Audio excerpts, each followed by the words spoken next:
Good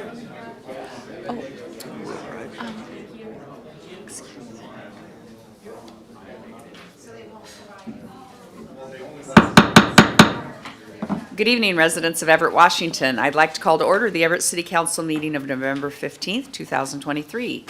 The City Council meets all requirements of the State of Washington Open Public Meetings Act. Community members are welcome to join either in person, remote, on Zoom, or by calling in.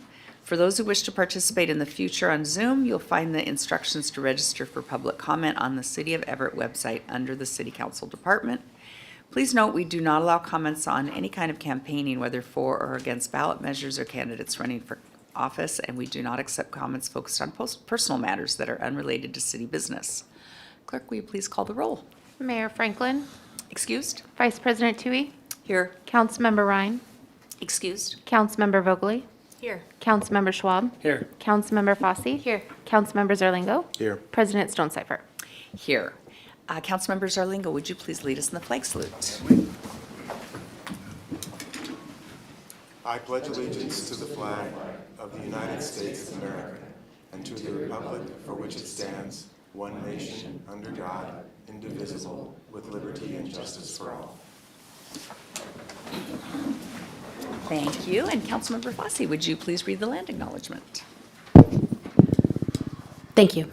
The City Council wishes to acknowledge the original inhabitants of this place, the Shtahobes people and their successors, the Tulalip tribes. Since time immemorial, they have hunted, fished, gathered on, and taken care of these lands and waters. We respect their sovereignty, their right to self-determination, and honor their sacred spiritual connection with the land and water. We will strive to be honest about our past mistakes and bring about a future that includes their people, stories, and voices to form a more just and equitable society.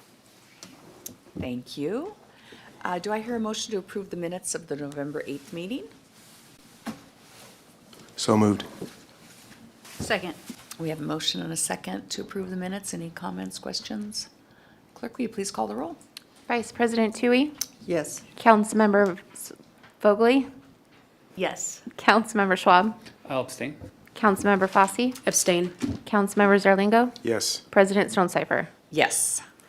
And since the mayor's absent, we will move on to public comment. Angie, do we have anyone signed up to speak for public comment this evening? Good evening, President Stonecipher. We do.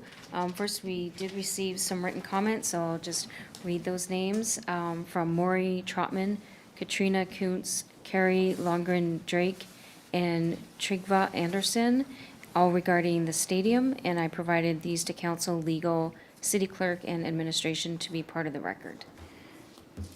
And we have a few people in chambers to speak.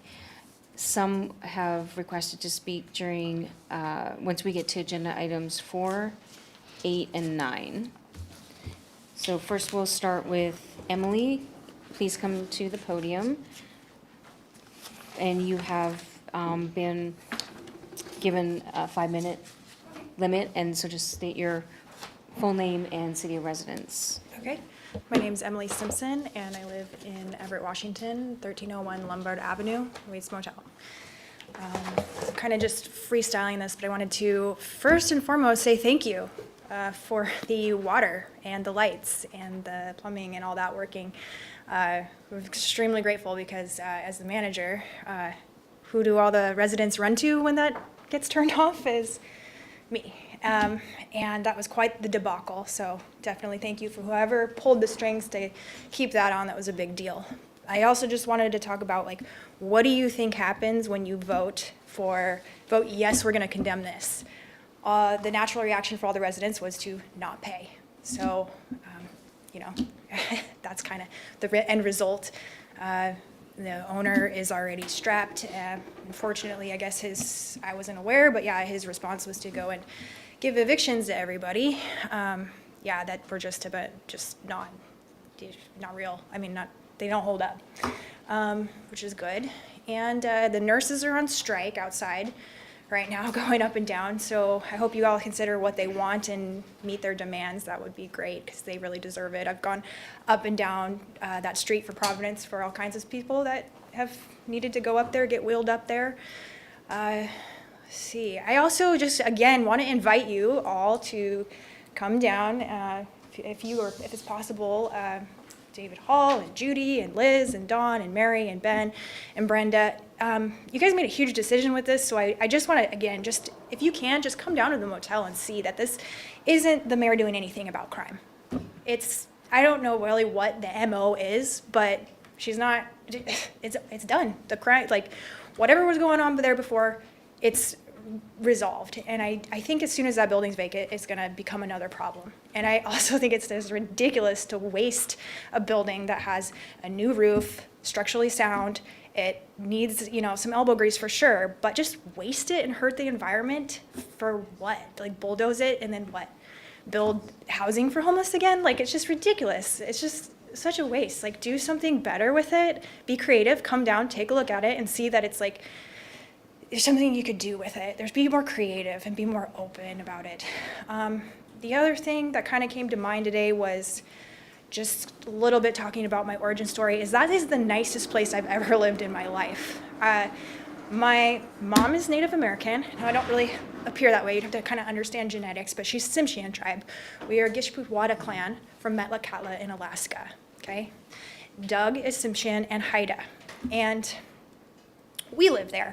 And it's disturbing because we had a lot of people with high integrity. We even brought the elder, Big Doug, to come talk to you guys because he's a leadership and he's on councils and things like that. And he cares for people and he has all that compassion that Cassie talks about, right? Maybe rewatch August 2nd and listen to what he's saying again. He says it a lot better than I can. He has a lot more wisdom. And he's been doing this since the 80s. Reaching out to the community and all that stuff. So you had all the people with integrity come here and talk, hey, don't make this, vote against condemning it. And then you had the other people, and I just wanted to mention some of those other people have written and messaged me and Doug to move back to a reservation, go live on a reservation. You guys are just used to it because, there's a prejudice there. It's gross.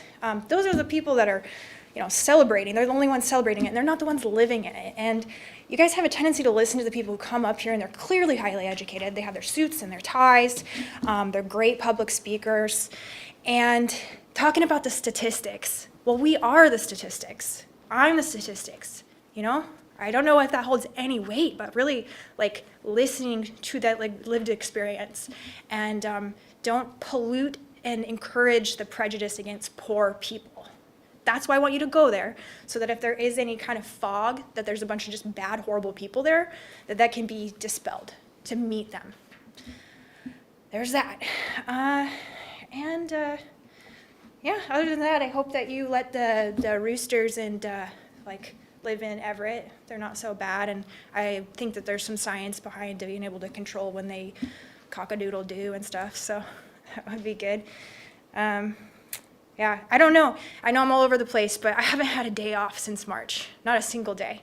I've taken breaks, and those breaks I go over to my neighbors' houses, who are sometimes doctors and just outstanding people in this community, and we talk.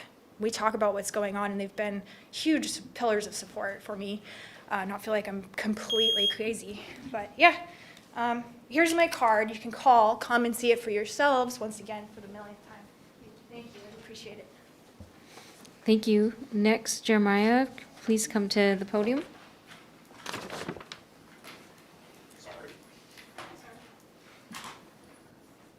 No apologies Take your necessary. time.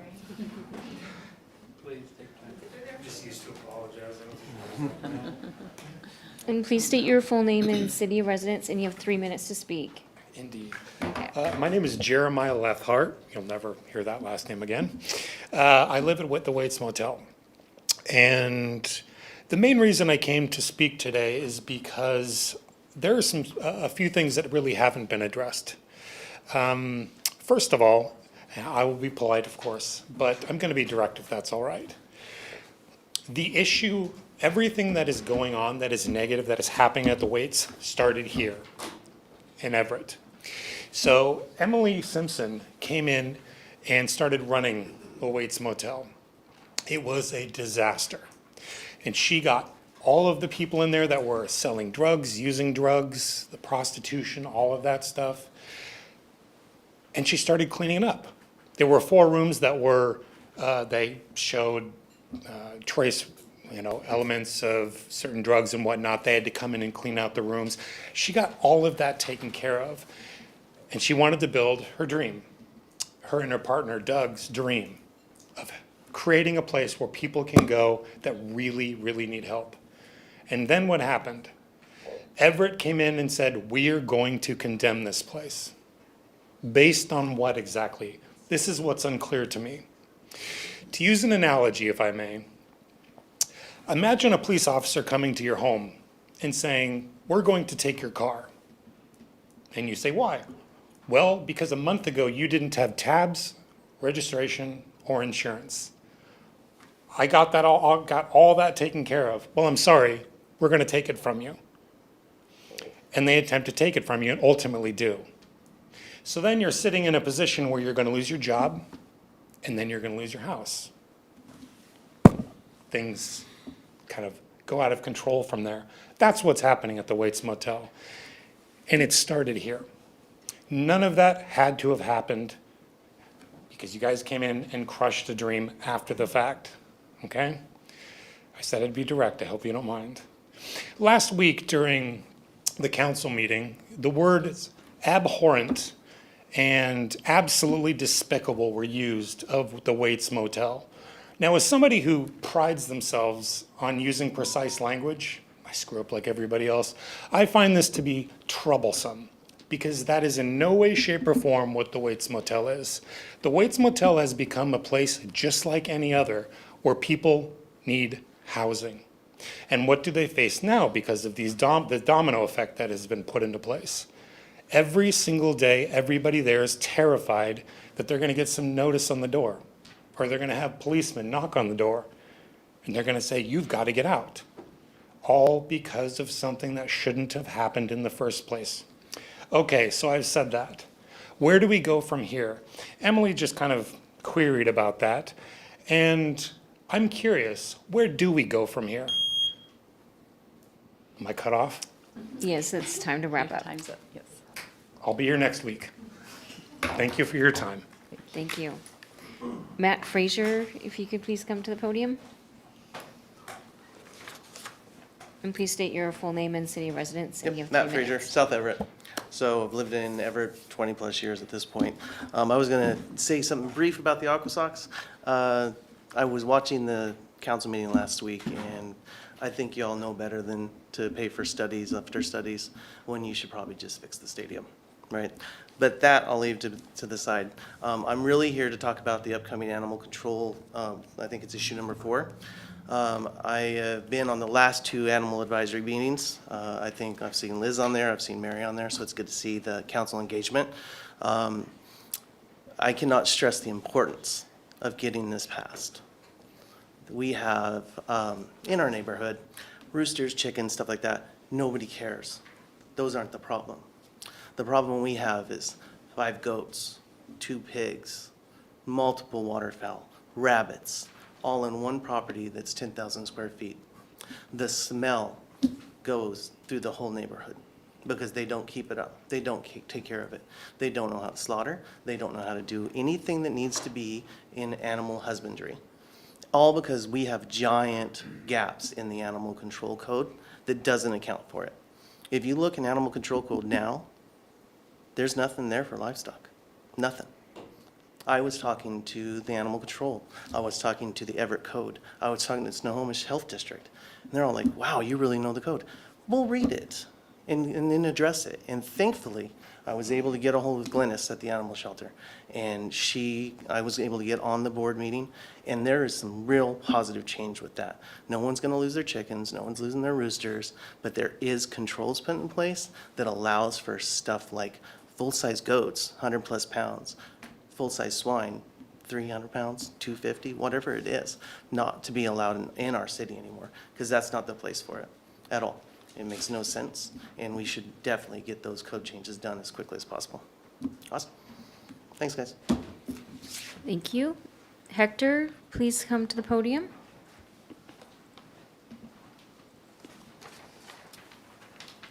And please state your full name and city of residence, and you have 3 minutes to speak. Of course. My full name is Hector Fernando Lerma Peña. I arrived here to Everett in 1993, I believe. I've been here since then. My English was not that great before, and I went to Everett Community College to improve my English communication and skills, and I graduated with teacher Allison. And today I'm here to share that some of us are affected by the secondhand smoking. And one of the things that I experience is that the more that we drive around, we can see that we can notice there is not just smoke, but weed everywhere we go. Even when I park in the light, sometimes I can smell it because people smokes in public zones. And I was thinking, well, it's been legalized and it's not a crime no more. What I was thinking is what can the city do for us who don't smoke weed? And in my case, if I don't know what second effects can do if I do inhalate the weed, but I noticed that when I went to a restaurant, inside the restaurant you can smell it too, and people is been doing it because they're comfortable that they can do it, but I don't know what can be done to help the ones that don't smoke weed so that we all are also protected, especially for those who have special needs or special maybe get aggressive behaviors or shouldn't have something like that if affected. And basically that's one of the reasons why I was here, just to ask you what could it be done to help those who that still want to stay drug free. Because if you go test yourself, and you need to be aware or healthy, and for me, I don't think it affects me psychologically or anything like that, but I just dislike the smell, and I thought maybe just sharing. On the other hand, I also like to talk about, I was reading about the law that says the right to be let alone in your own room for everyone to know. I'd like to make it public. I am being spied since, I don't know exactly when, but the first time I noticed it was since 2012. And at the beginning, I didn't know exactly what was happening to me, but later I find out that at nighttime, I can hear conversation going on somewhere in the world, and I don't know I don't know how long I'm gonna live, but I needed to know if the law that stands for the right to be let alone in your own room, so that at the times and hour that you need to sleep, you are not being disturbed or molested. You're trying to sleep, and then you're hearing somebody background voices. It can be misprescribed to be voices hearing for something like that, but I discovered it's something else, and just wanted to let the public know. And I am for privacy, but I thought that law, I don't know if that law also applies to me, to be at least be let alone at the hour, at the sleeping hours too. Yeah. I think that's a good question. And Jennifer, I'm wondering if we can connect our speaker to someone in the police department that can help him understand his rights. That would be good. Thank you for coming in. Yeah, definitely. All right, thanks. Thank you. Matthew, could you please come to the podium?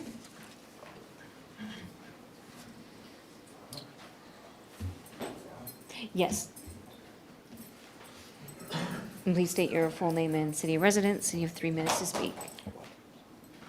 My name is Matt Farnham. I'm a resident of Colby Avenue here in Everett. Just a little while ago, I came off a vacation and I received a public notice for the development right along the interurban trail. And I've reached out to the planner on this, and they are not extending the comment period for this. It ends tomorrow. Our residents that live around us have not been given adequate time to actually read through this 200 pages of documents that they're trying to do with the interurban trail and Colby Avenue. So they're telling us that there's a road that exists that's never existed before due to a right-of-way, and they're wanting to develop this. This affects not only my little area that I live in, but it also affects anybody and everybody who uses the interurban trail. There are going to be 18 complexes or 18 units that are put on. I've gotten 4 different stories from the city, whether they're going to be single-family residences, duplexes, all the way up to quadplexes, on what they told me is a Rev 2 or a Rev 3 building site, which is substantially smaller than the average that the city actually approves.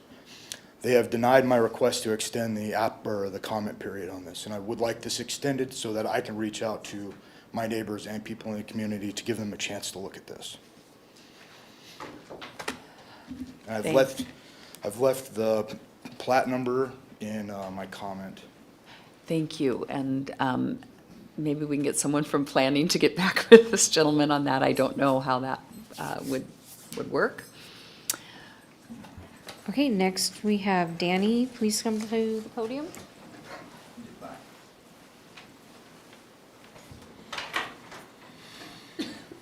And please state your full name and city of residence. You have 3 minutes to speak. Okay. I'm Danny Tetzloff, living in Everett, downtown Everett, just off of Hewitt and Grand.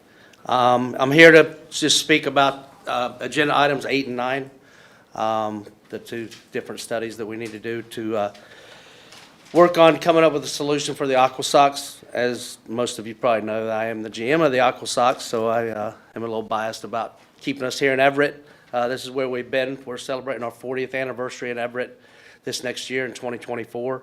So we're excited to continue having affordable family fun at the ballpark. We're excited to keep that here in Everett. People don't have to go down to Seattle to go to a game. As a Seattle Mariners affiliate, well, I'm a very fan of the Mariners, but there's a lot of people that can't afford to go down there to games, and they can do that here. We provide affordable options. You don't have to drive and pay $60 for parking and everything else. We have free parking, and there's a lot of people that can't afford to go down there, so we just want to do what we have to do to keep us in play here in Everett. It also, the Aqua Sox helped put Everett on the map. There are 120 minor league teams in the country. We're one of those 120. So it's important that something is done to keep us here. I love being here. We love, and we want to continue doing that. We'll do what we can to support the projects. I've worked all over the country and been involved with a couple of projects that to build new ballparks, and it's a very complex project. We built one on the East Coast for the Phillies AAA team just outside in Allentown, Pennsylvania. That was built in like 2007. Took a couple years to build. Very, very, very difficult project to build. There's a lot more to it than just putting out the home plate and 3 bases. There's a lot to it that has to be done.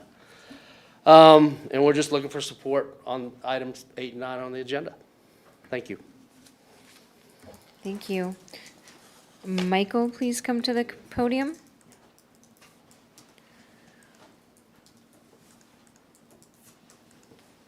And please state your full name and city of residence. You have 3 minutes to speak. Thanks. Mike Wallace, Everett, 5101 Wilmington.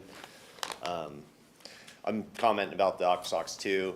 I think you guys have a really great opportunity to solidify the city's position in minor league baseball. And I say that because, like Danny said, the affordable part of it for your family is important. And I think so many of us get tied up in the return on investment, or, what's that going to look like? What I want to tell you is that, it's like dance like nobody's watching or whatever. I've witnessed Danny take a jersey off at an auction off his own back and put it towards the benefit. And that's one of many. I don't think they say no to hardly anybody that asks for help. My daughter was a cheerleader, asked for help at Everett High. He not only contributed the minimum, but I think he tripled it, supplied them with T-shirts. It's those unpaid benefits that we receive from the organization, the support in the community, And the return on the investment is much deeper than just the affordable part for the families in the community. We're blue collar. I lived and worked here for 30 years. I started at Scott Paper, Kimberly Clark, Port of Everett, Snohomish County at the airport, and now I'm at Boeing. I want to stay here, and it's great because it's an affordable option for our family.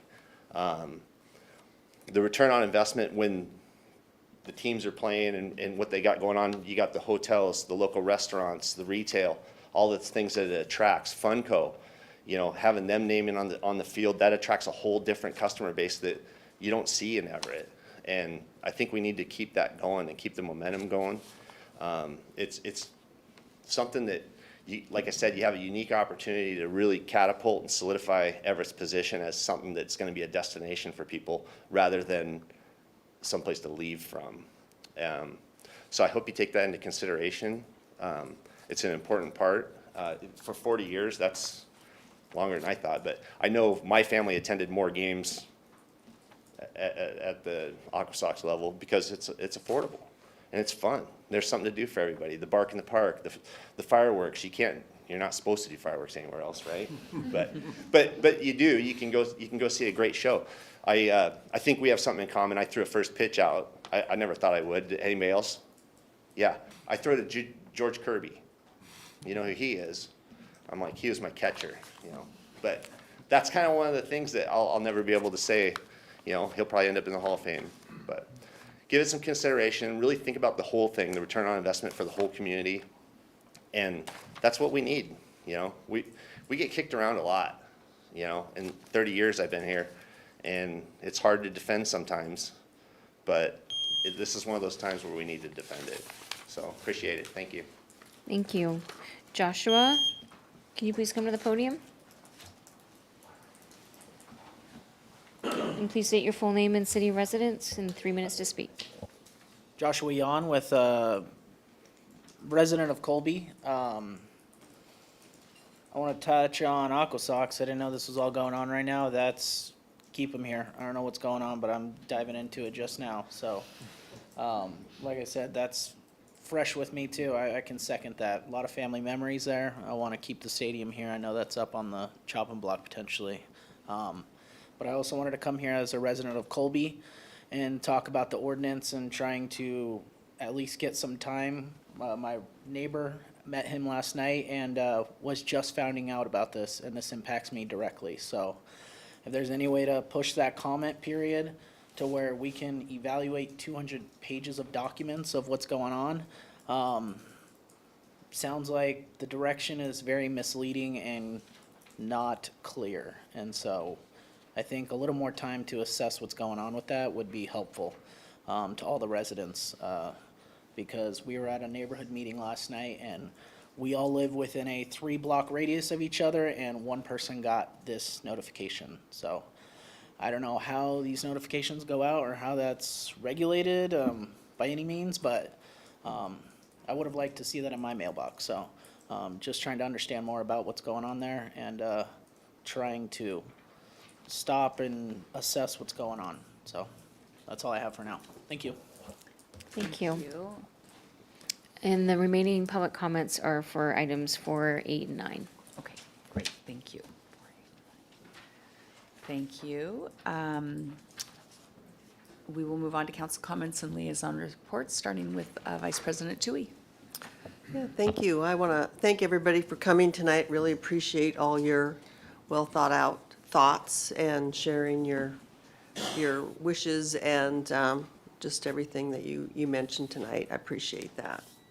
I just have one comment, and that's that it's very unfortunate that a resolution could not have been had between our nurses and the administration of our hospital. I certainly hope that they can get back together and start working on this, because we really don't need the nurses on strike. So that's all I have. Thanks. Thank you. Councilmember Fogley. Good evening, everybody. Thank you so much for being here.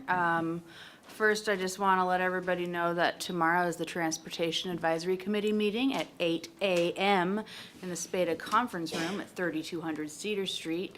And it's monthly, yes, but tomorrow's a little bit special because the chair is having his last meeting, and he's been chair for quite some time, like 4 or 5 years, like they like him as chair.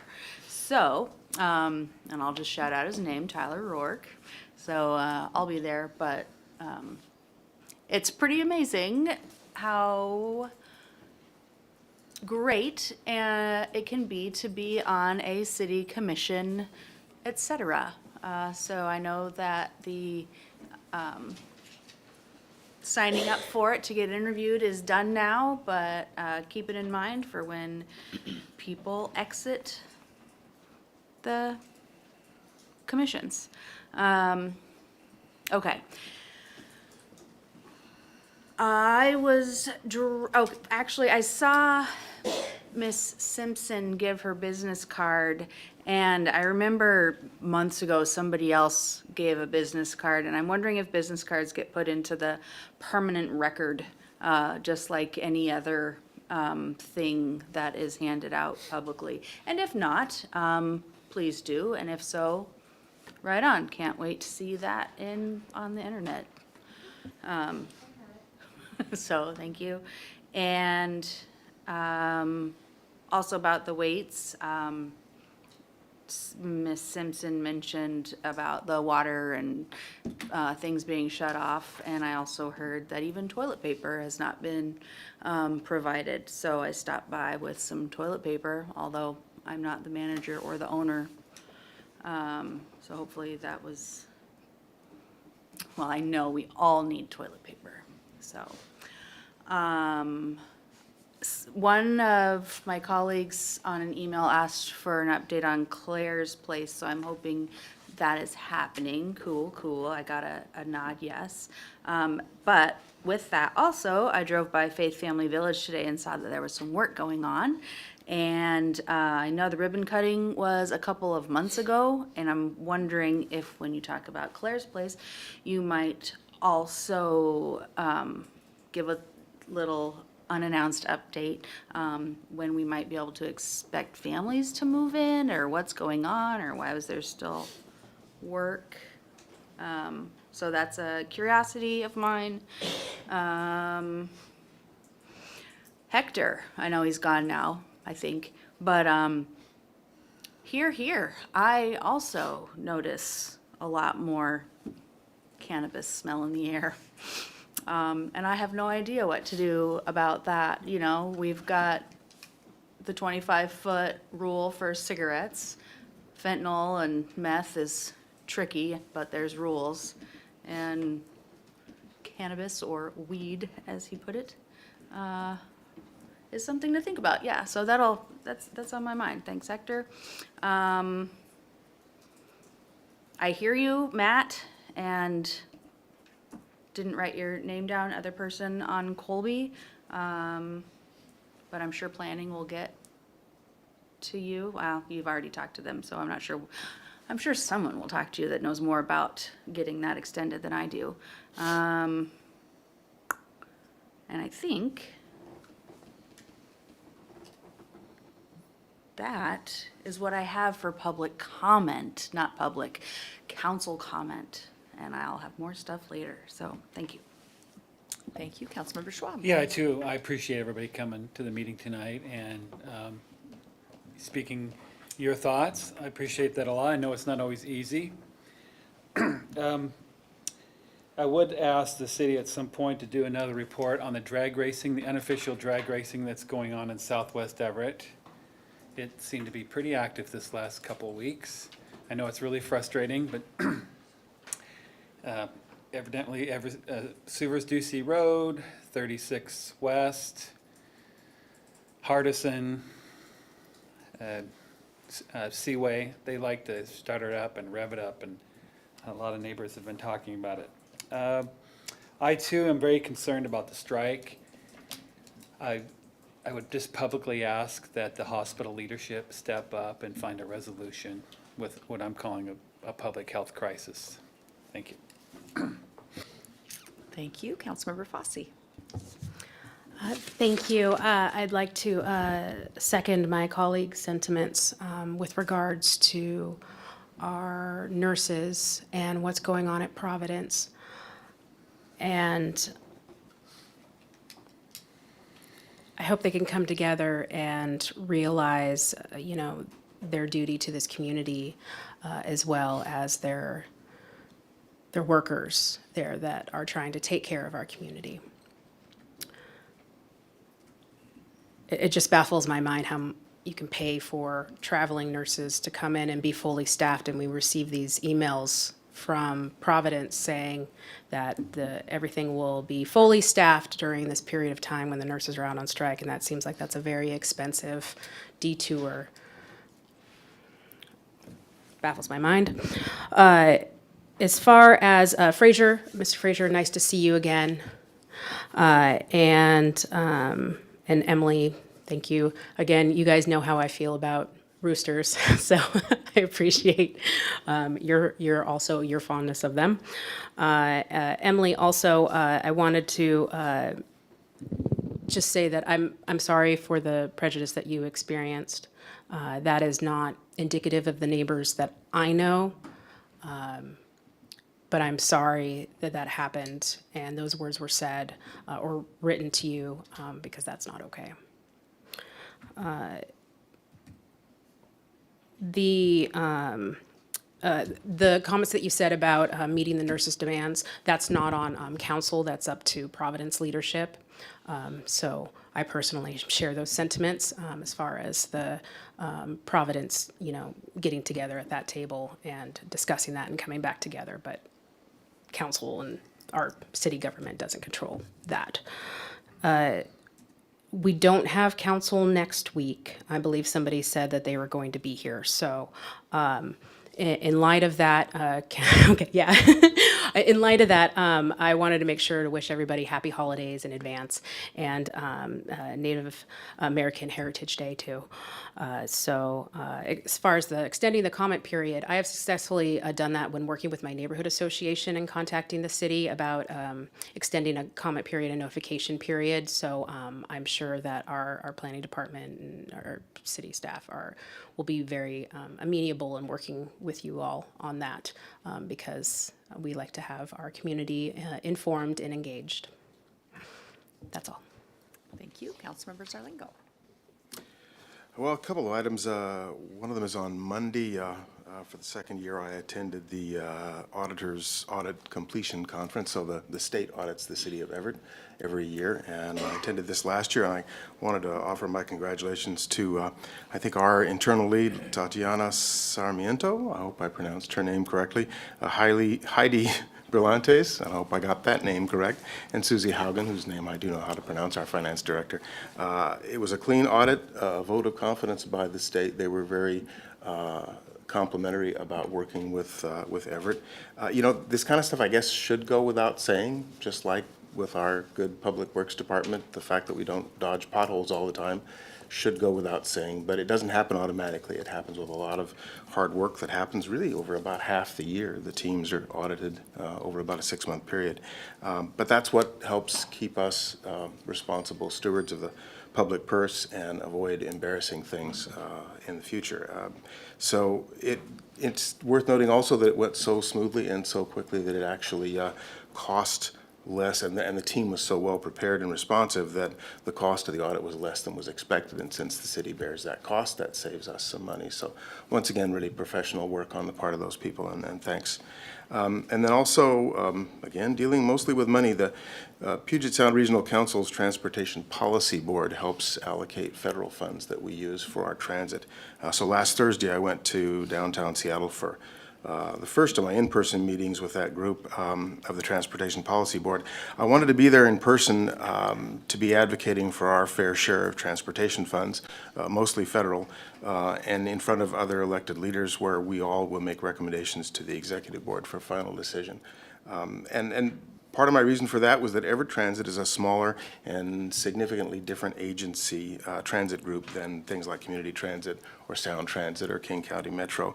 And the groups needed some, I guess, some counseling and some information to understand how Everett works that way, so that, again, we can try to get our fair share of those funds. I worked about 6 months of meetings last year, again, trying to do that. I wasn't completely satisfied with how it all worked out, but we do the best we can in these kinds of situations, and as a small agency, we have some real limits. And then lastly, I want to thank Melinda Adams on our Everett Transit staff for her work on that. She's now on the Transportation Operators Committee, another one of these things that helps determine how these dollars are allocated and spent. And she's been doing a lot of hard work on that and helping prepare me. And again, kind of part of the background things that help keep our services running and healthy, and we only really notice them when they don't go well. So my dedication is to make sure that we don't notice those things and that they do go well.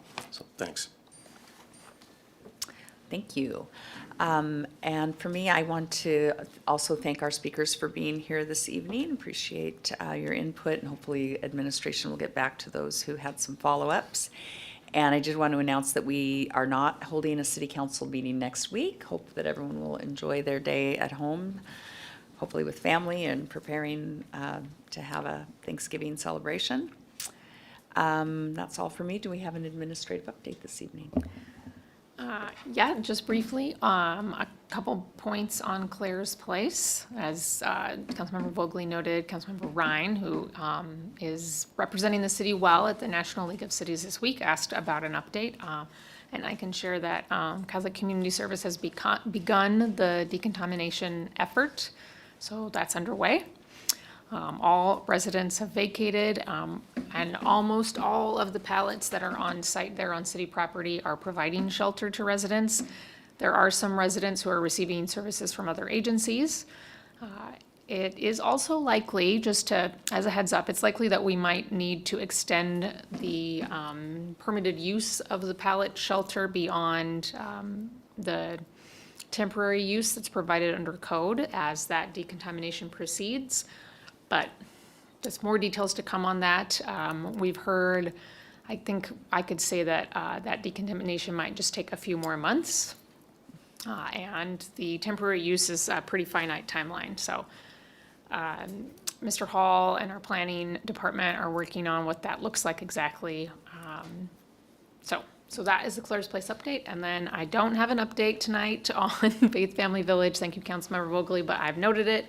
And you can expect something more to come, and as well as for those that commented this evening that the council president noted. I've got those their information down as well.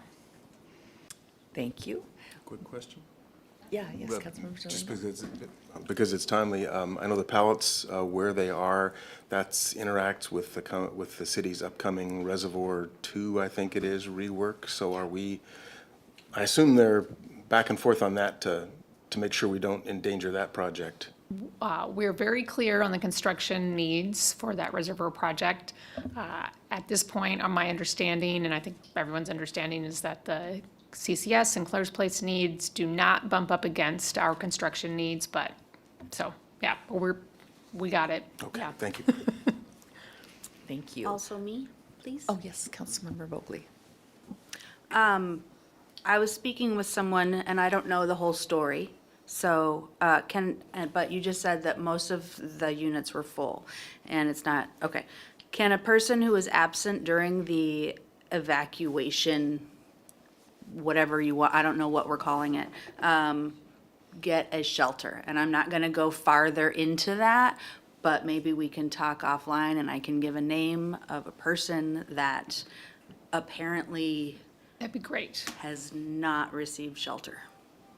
Yeah, But- absolutely. So there, there's the CCS folks that manage Claire's Place. The county is also engaged and has connected a number of individuals with services, and of course, our staff as well. So if you have somebody, I'd love to connect them with that process. Okay, thank you. Yeah. That's all.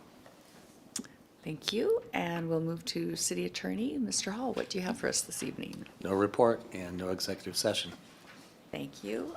We will move on to our consent agenda. Do I hear a motion to approve the 3 consent items? So moved. Seconded. We have a motion and a second. Clerk, will you please call the roll? Vice President Tui, Yes. Councilmember Vogely, Yes. Councilmember Schwab, Yes. Councilmember Fosse, Yes. Councilmember Zerlingo, Yes. President Stonecipher. Yes. We have 4 proposed action items. I will read item number 4 into the record because it is a first reading. Item 4 is Council Bill 2310-56, first reading. Adopt an ordinance relating to animal control, amending chapters 6.04 and 6.08 of the Everett Municipal Code. The third and final reading on this item will be on December 6th.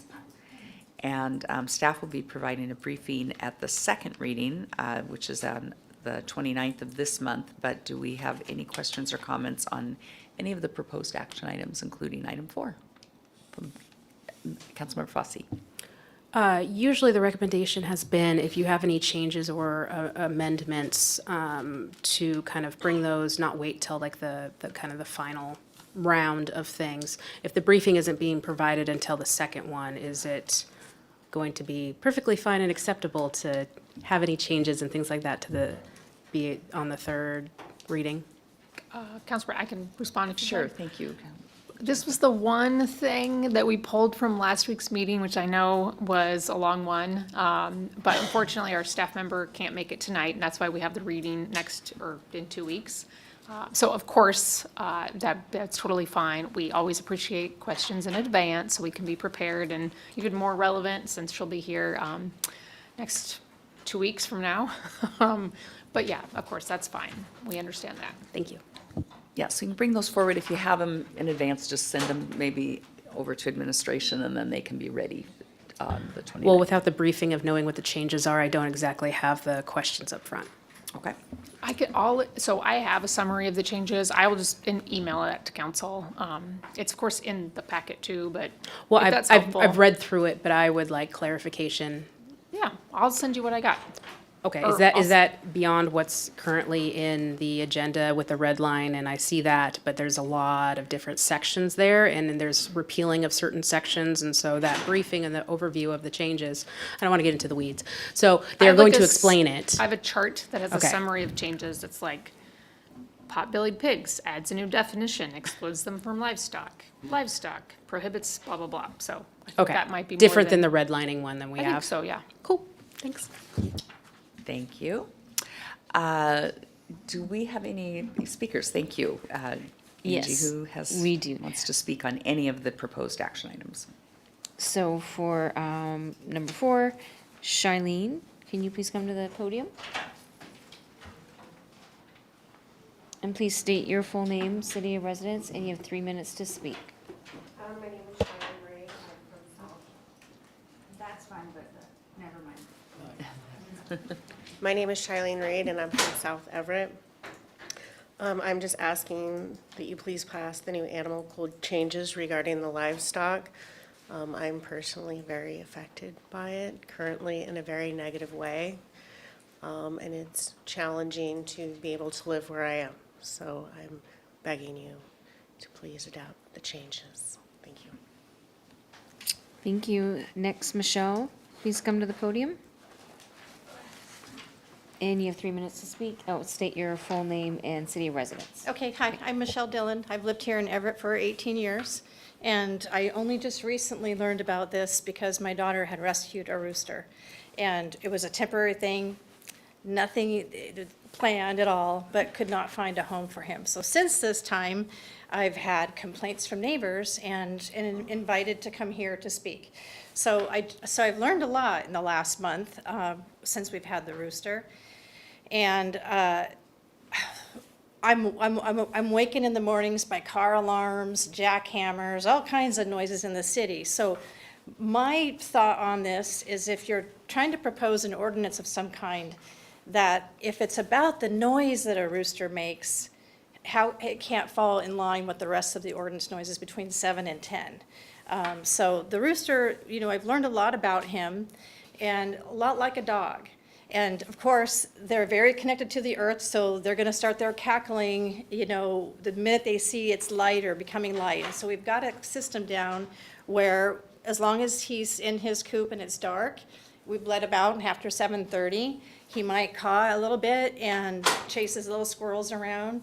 I love having him, and so I really hate to see, anybody have issues with labeling him as livestock, because we're in the city. This is the best place for noises, right? We have all kinds of noises, and I think it's kind of interesting that, you think of roosters out in the country where it's probably where it would be more peaceful to be.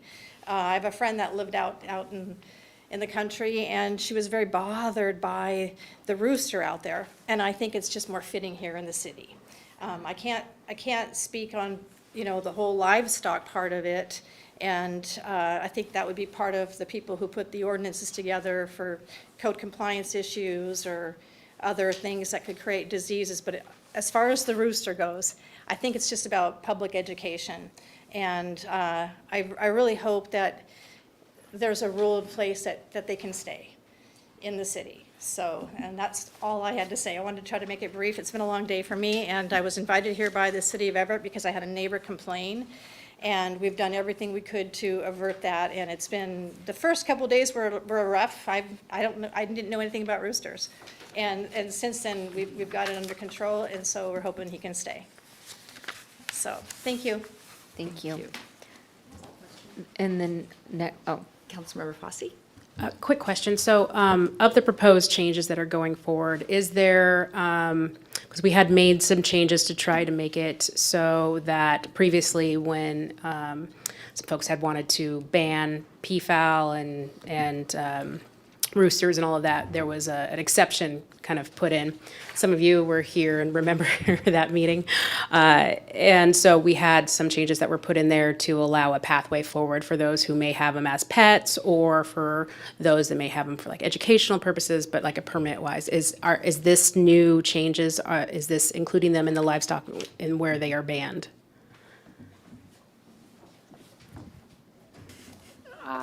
So I would say that, so here's what I can read. Roosters are still permitted from the 2022 ordinance, but owners must have a facilities permit. And there is a grandparent clause for owners with a current facilities permit at the time the ordinance goes into effect. So that we still do the facilities permit for, because that is an accountability of measures, so that, Right. okay. That's just what I mean. So it sounds like before we don't have a briefing quite yet on specifically what their changes are going to be, but I don't see rooster mentioned terribly much in the red-lined items about prohibiting them. We made a pathway forward for folks that were good pet owners that wanted to get like a facilities type license annually to be able to keep them as long as they're trying to do everything to be respectful of their neighbors. And it sounds like that's what you're trying to do. So we appreciate good neighbors. And I know too, I used to have a pet roo, and my girls are much more noisy than he was, even though he was kind of a jerk. But leaving those pathways open was important. I appreciate the council like moving forward with that direction. It sounds like that's what we're going to do, but I guess we'll just wait till the briefing next meeting. Thank you. and that's it for agenda item 4. The next is for 8 and 9. Thank you, okay. And so we will move on to, oh, I'm sorry, any other questions on any of the proposed action items? Thank you. We'll move on to our action items now. Item 8, authorize the mayor to sign the professional services agreement with Shills, Oblitz, Johnson Incorporated in the amount of $344,400 and substantially the form provided. And do I hear a motion? Well, we also have information to present if you guys would like just to hear a little statement from We will hear Scott the Pattison, presentation and then we've first. got staff consultants here to answer questions too. Like, the pregnant pause, I guess I jumped in very quickly, but I felt like you're kind of waiting for that first. Okay, we will allow some discussion first then. Thank you. Good Scott evening. Pattison, City of Everett resident and City of Everett staff. President Stonecipher, Vice President Tui, council members, thank you for your time tonight. It's important to remember that Major League Baseball changed the game. We went from single A short season team to a high A long season team. And by doing that, it raised the standard for the stadium. Playing on a high school field is no longer good enough, and this is why we must either remodel the current site, tear down and build a new stadium at the current site, or build new elsewhere. Numerous teams around the country have either discontinued operation or have chosen to relocate. We are fortunate that the Everett Aquasox ownership group want to stay in Everett, and better yet, the Seattle Mariners want them in our city. Tonight, you will vote on 2 contracts, a contract to hire ESA as our SEPA EIS consultant and a project management contract with SOJ, both of which are standard procedures for moving forward with any big public works project. The Seattle Mariners and the Everett Aquasox have chosen to stay in Everett. Tonight, it's your chance to help the Aquasox continue to call Everett home. I've got Julie DiDonato with us tonight with SOJ. She's the project manager on the team, and we're here for any questions that you have going forward.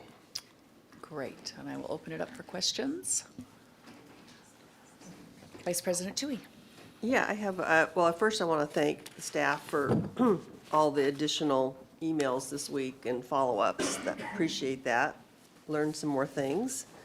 So I have a question, Scott, not sure who to, that originally the seating capacity was 5,000, and in the emails, which I didn't realize that it had gone reduced to 2,800 to 3,200, and I was just curious, it didn't say why, what the findings were that would reduce the scope of the stadium.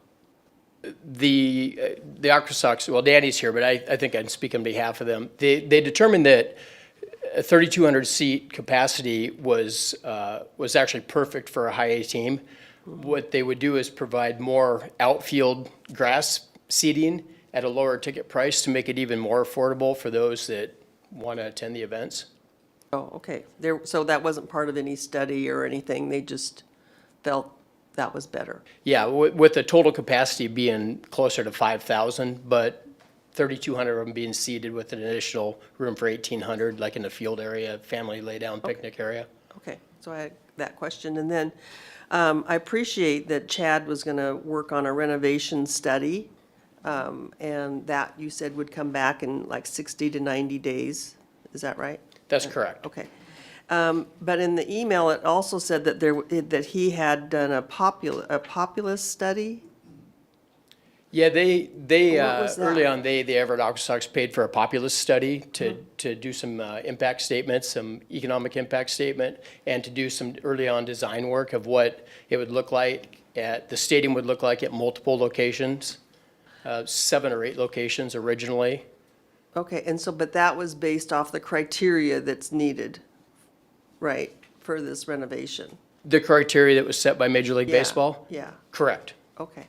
So is there any way we can get that, just to look at that and see what the sites would look like and all that kind of stuff? Is that? Oh, sorry. I thought Dan had circulated that, but we can easily get that to Not you. that I'm aware of.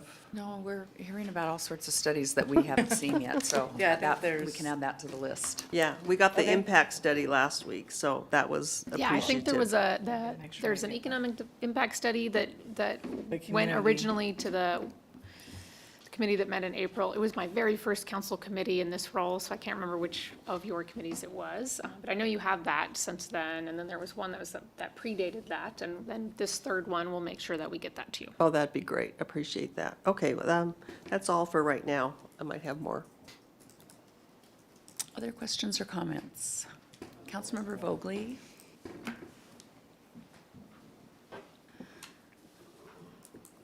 Do you want to read in the second one also? And that's not my question, but we're talking about both of them before we have motioned to, Yes. so I can still ask questions about You can speak to both of 9? them, yes. We don't, because we don't have a motion on the table.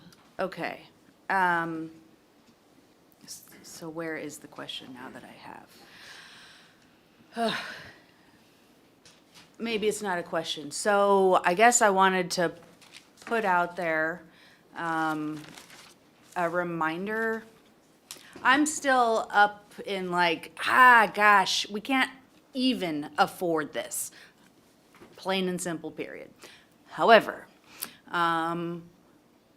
what number it is that we can't afford has yet to be determined. And there has been the $7 million appropriated from the state legislature that, although it's not in its accurate checkbox of where it needs to be, it will be with the city of Everett, specifically earmarked, if that's the right word, somebody can tell me if I'm wrong, earmarked for this stadium endeavor. And we've already spent, I'm not sure that I've seen all the studies, but I am remembering some professional services agreements that were under the Bigfoot number. And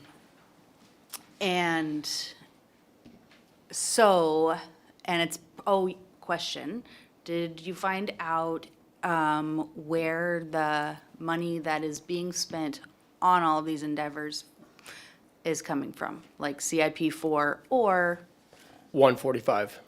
Fund 145, okay. And I didn't look at that before I got here, I just had the number, so I'm gonna look at that. But, so there's money somewhere that we're spending right now for the PSAs and whatnot. Will the $7 million from the state be able to essentially reimburse the money that we've already paid out? There's the question. Does anybody have that kind of an answer? I have the start of an answer. So that money was appropriated for this 23 to 25 biennium. So generally, that means that it can pay for expenses back to July 1st, 2023. I think the specificity of what the funds are available for, there might be some conversation with Department of Commerce about, and with the legislature, with the upcoming session, since we do need that clarity around the specific recipient. So there might be some work to be done there. But timeline-wise, that's the window of time that those funds are available. Okay, so I just, A, I'm putting that out there.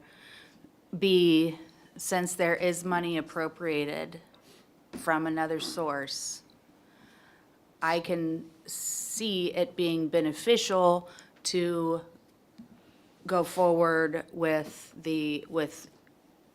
items 8 and 9, because it's still well within, under 2 million for both of them, plus the stuff that we've already paid for,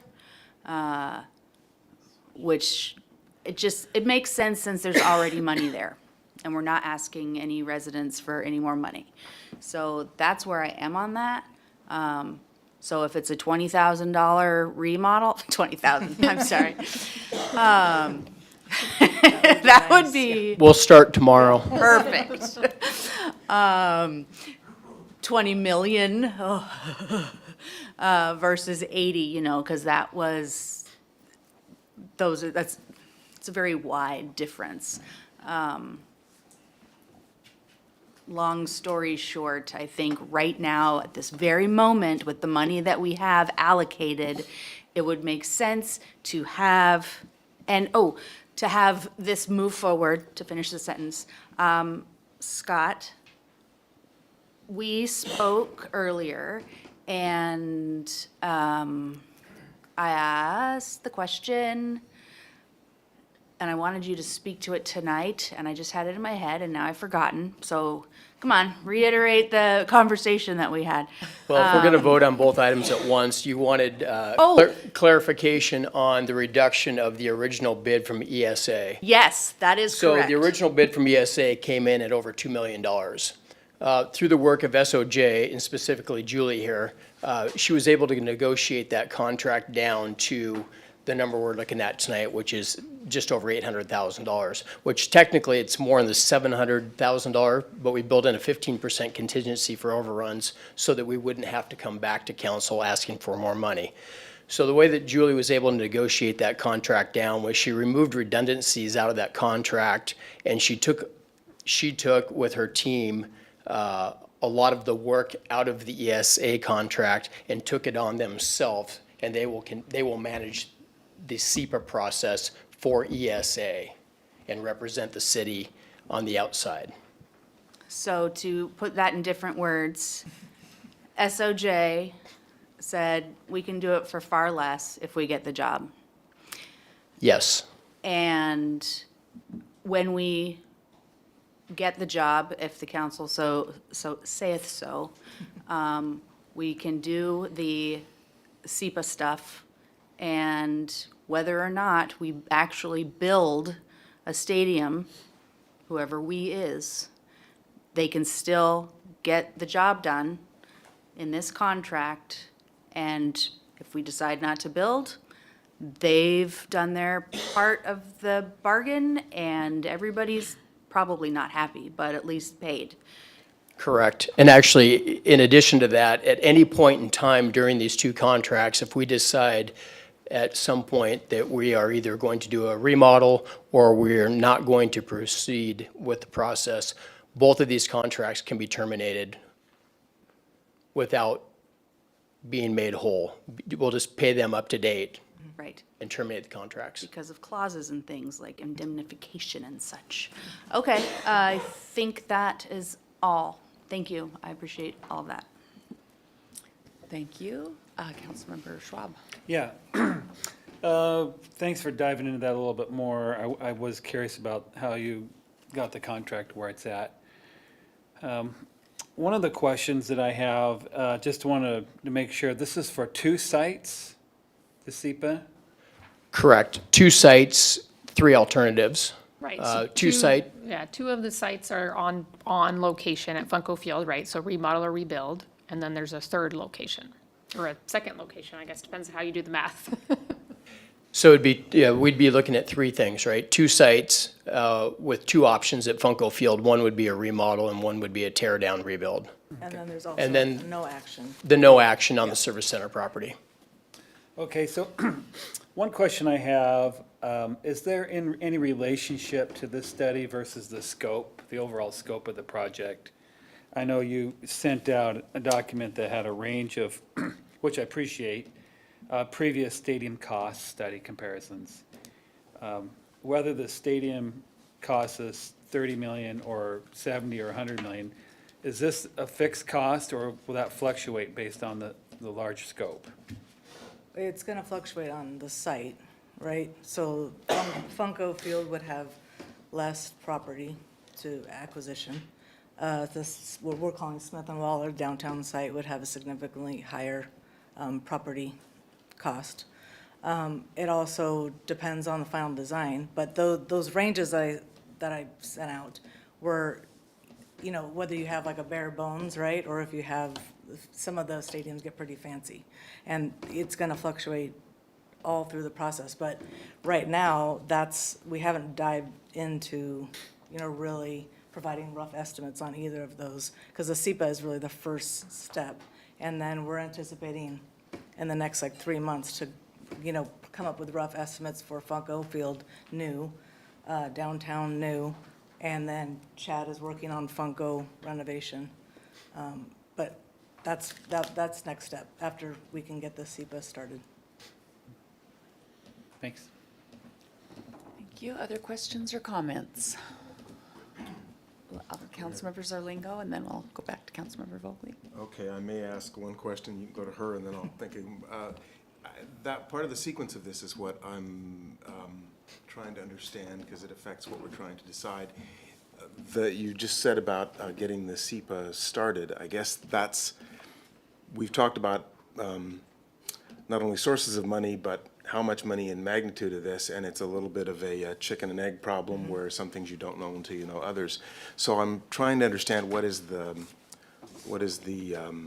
the first blocking function, or the first thing that needs to be done. And can you then expand a little bit on what you said about the need for the SEPA study?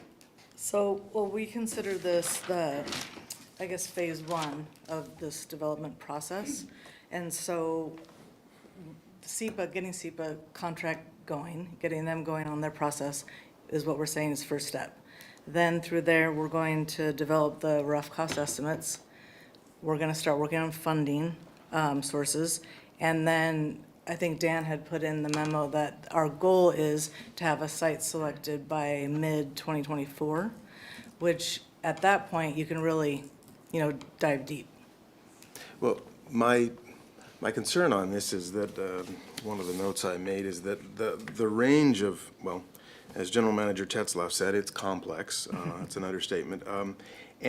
And so that gives rise to some of my concerns about timing, and the range of potential costs, as much as we know them right now, is really wide. And it sort of spans something from, that's easy, let's start it tomorrow, clearly a decision, and I'm talking about the new site, for example, partly because it includes the additional land acquisition, to some estimates that are so expensive that we would say, no, that's just so high that it no longer really makes sense to consider a brand-new site because it's expensive. We know that the costs for construction costs, that cost index, as our Public Works Director had mentioned to us, has been going up faster than the rest of inflation. So since that span goes from something that's comfortable maybe to something that's likely out of our consideration, I have a concern that we go through a lot of complex and expensive processes for the SEPA process, spend a lot of that money that's thankfully lower, but still a pretty substantial chunk of money,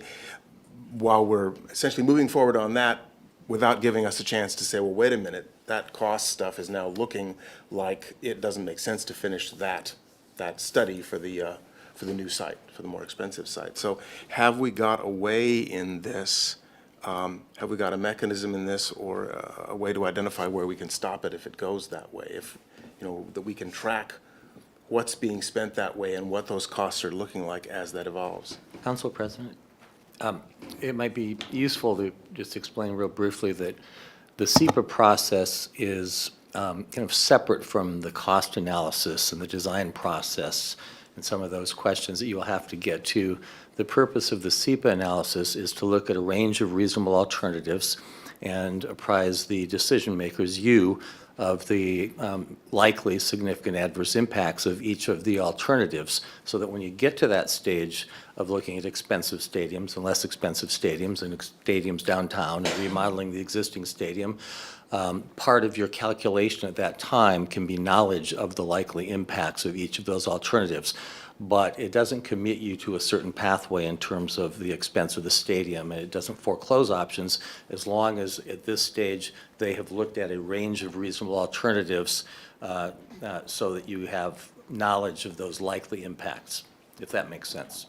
It does. I'm thinking of the commitment to the full award of number 9 there, $807,000. Are we essentially, if we start the SEPA process, are we committed to that?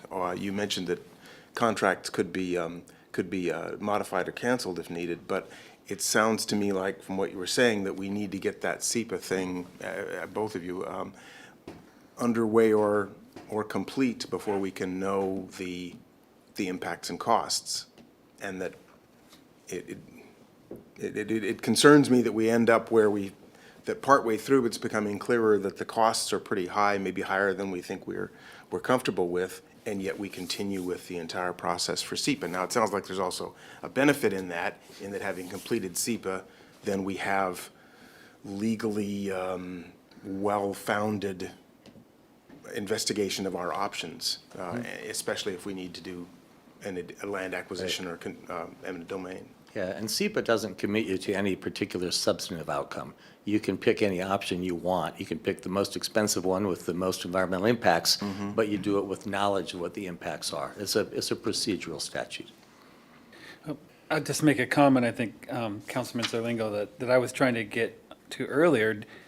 The SEPA contract here, it's fixed.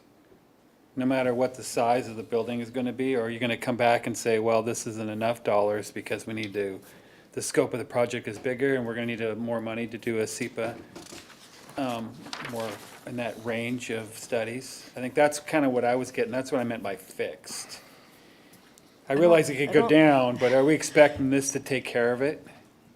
Yeah, I mean, that's the expectation. That's I what I'm mean, really asking. Is this enough money that you're gonna come back and for more, for this purpose? No, that's why we recommended the 15% contingency, because we did want to, we don't want to keep on coming Right. back asking for, but ESA, who is the consultant, is confident that they can get this done in the timely manner within that range, within the budget. For the two sites, Two plus sites a plus review, a slight review of another one?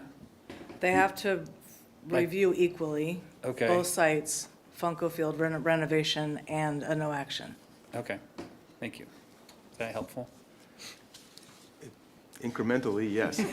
There were others that I want to yield to for now. I'm still making other notes here. Yes, Councilmember Vogely, did you have something at this time? A comment, and that was, speaking of the seating and lowering the actual plastic chairs or whatever they're made out of, in favor of yard seating with picnic tables, grass, whatever, seems really neat.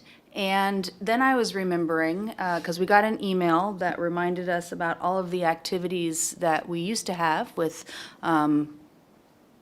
that were public services. And I think I'm remembering a meeting or a conversation where this ball field, if it should exist as a new one, could be not only a ball field, but also many, many, many other things. And that piece I haven't heard of lately. Is that A, a correct memory, and B, still part of the possible equation? And C, will SEPA have anything to do with that piece if it should become part of the equation? Yes, yes, and yes. So, yes, we are looking at having other events. Yes, we will look at it from a SEPA standpoint. That is part of SEPA. If we, even with the remodel option at Everett Memorial Stadium, that actually is why SEPA is necessary. Because if we use it for other functions other than just baseball, we have to know the impact of the neighborhood for lighting, glare, after-hours events, music, volume. All those things have to be studied for a change of use for the current site. Fantastic, thank you, that's all. Thank you. Vice President Tui. Yeah, I have a question about the financial plan for paying for this, and then the financial plan for the financial model of actually having, this renovation, or this new stadium. So who puts the financial plan together? Is it SOJ, or is it Susie in the back? And she's like, Well, no. SOJ will take the lead on helping the city come up with, the best funding options. We've already been meeting on that over the last 3 months, talking to other attorneys that the city has hired to talk about what funding options are out there. And it's really just getting to the stage where we can come up with realistic funding options. But SOJ is involved in that with Dan and Scott. So, okay, so my follow-up on that is, I know other teams are further along than we are, I assume, on this process. Can we look at some of their funding models? Yeah, I actually have done some research on the 5 stadiums that I put in that spreadsheet, and they're a wide range of funding. Some are privately funded, some are owned by cities, some are owned by the teams. So I could put that together and send that as a Yeah, I would just be document. curious to Yeah. see, what that might look like for us. Yeah. And then, is there a timeline on the financing piece? I'm not sure at this time.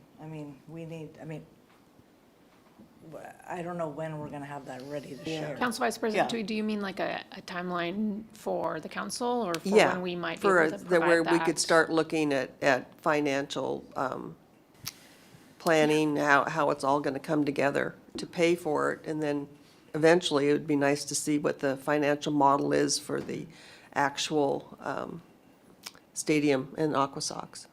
We know that's a really significant part of your decision. And so, I guess I would say, like, we know that can't come after, and it has to come sort of in line with or before the SEPA analysis and the assessment of the various sites and Right. options. And that SEPA analysis is what's gonna drive towards what those actual costs will be. And then that's the piece that gives us that question of what does the financing look like? So what do all of the various partners that we've talked about, what are the commitments that the city needs to negotiate with the support and sort of kind of hand in hand with SOJ? So that's kind of my answer, is like, I know that, and we know that you need that before you can make that decision. Right.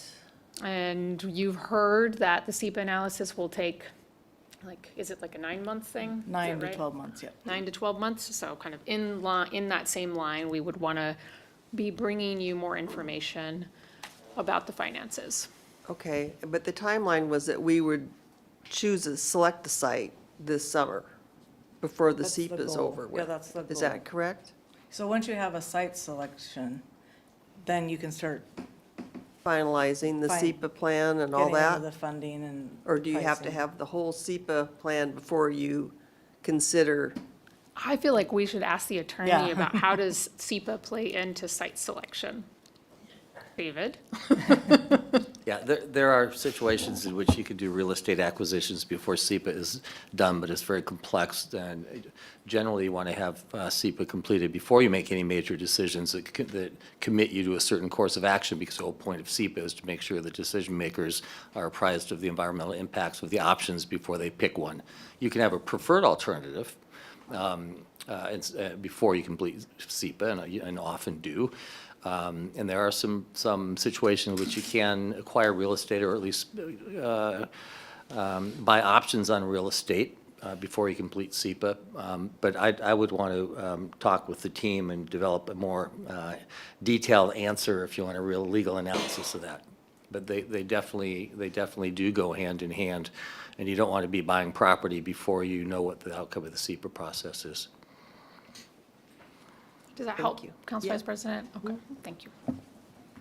Well, I'm going to break in here with some of my questions, because I have quite a few. First of all, I want to comment on the process, and I feel like information is kind of trickling out to us, and so I don't know, it seems like the city's been working on this for a year and a half, and 2 weeks ago, we got a study that we hadn't seen before, and then we got an email this week that talked about some other studies that we haven't seen. And so I am going to make a formal request that the council receive all studies that have been done in conjunction with this project, whether those were done by the city, by the team, by any other party, because that information is really important. We're learning things, just as we go through them.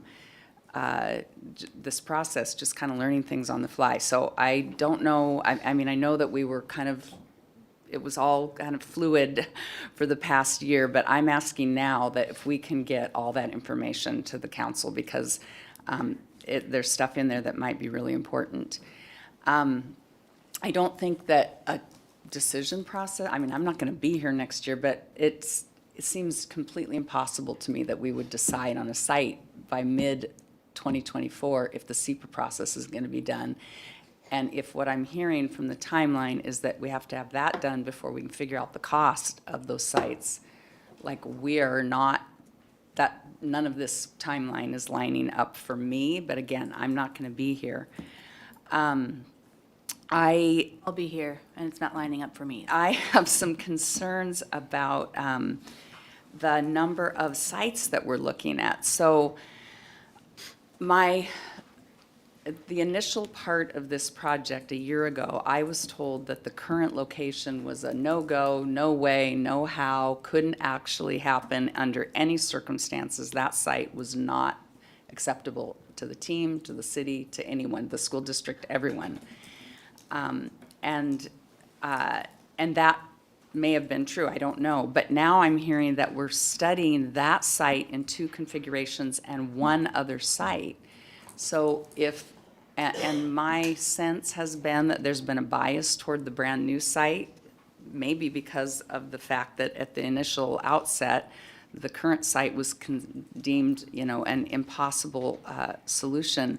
So I'm worried that we've got the current site being included in the SEPA as kind of a red herring when what we know is going to happen is that at the end of that SEPA process, we're going to be pointed to one site where those property owners who, maybe I will find out in the near future that they are willing sellers, but we haven't received any information that those are willing sellers, and we'll be suddenly faced with this only one site that has been through the process that we have to now go out and purchase.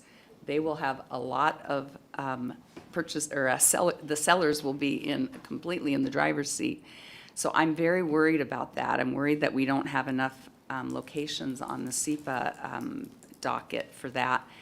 And then the other thing that I'm concerned about, a prominent attorney in town pointed me today to the Department of Commerce funding, and I did talk to Senator Robinson before the meeting tonight. But one of the things in this funding piece, which as I understand it, the $7.4 million is all the city's going to get from the state, period, for this whole project. So we have to steward these funds very carefully because they can either go into building the project or into other things. But the grant from Commerce, and I'll ask our city attorney to look at this more carefully, but there is a section in the grant that says the department, meaning whoever's getting the funding, may not expend funding for a project in this section unless and until the non-state share of the project's costs have either been expended or firmly committed or both in an amount sufficient to complete the project. So I'm very worried that we can't use these funds for this part of the project. I don't expect anyone to figure this out right on the fly right now, but I do want to make sure I understand if we can use these funds or not. Otherwise, the city is going to be faced with coming up with $1.2 million that we won't get reimbursed for, and I just want to know, I think we all need to know in advance if that's the case. So having said all that, I want the Aquasox to stay here. I truly do. I want we need to do the work that needs to happen, but I'm not sure exactly the order I'm hearing, and what I don't understand is when are we going to vet kind of the business plan for this? Because I think I brought up last week that the team there's a revenue stream associated with the team, which we kind of know. I mean, it's going to be higher than that because there'll be more games. But there's this other revenue stream, which is really the marginal revenue on this project, is really related to the other uses on the field.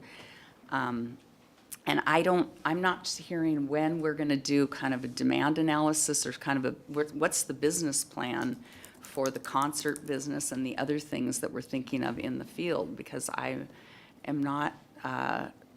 very suspicious that those are not solid business plans and they're not going to carry the financial burden for this project. And so anyway, that, and also needing to know really where are the funding possible sources even. I don't even know, I have no idea how you put these things together.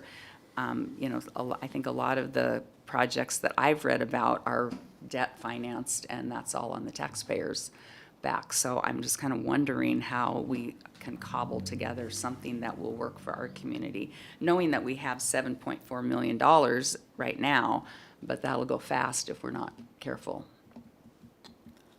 I don't think I have any questions. President Stonecipher, if I might, and City Attorney, you can correct me if I'm wrong, but one of the things that you said was if we haven't reached out to those property owners about acquisition of their property, how do we know if they're going to sell? And again, David Hall, if I'm incorrect, that would cloud the SEPA process. If we started negotiating before SEPA, it would appear that we have a preferred site, and we don't have a preferred site, and that's what SEPA's, part of what SEPA's being used for. David? Yeah. cloud is a good word, because I think a lot of this is cloudy. It gets complicated, but also remember, if at the end of the SEPA process and the business plan and the cost analysis, et cetera, you decide on a preferred site that requires some property acquisition. When we built the arena downtown, that involved using the power of eminent domain for a couple of properties, and that's always an option. And when the city acquires under eminent domain, the price paid is market price. So it doesn't matter if we've given up our leverage because people know we need the property. It's based on an appraisal. And, we don't like to go down that road, but that is the ultimate backstop. Yeah, and that also can get very expensive. I mean, these properties, the development potential, the other thing is the properties that we're talking about have the development potential is huge and could result in extensive financial gains for the city. Whereas if we build a second stadium, I wonder about the financial viability of 2 ball stadiums in our community and, what the taxpayers will be supporting. Others, Councilmember Vogely. Again, I think I said this last week, very appreciative that we're being, although late or out of order, this information been given, okay. And all of the things that President Stonecipher just said were like amazing.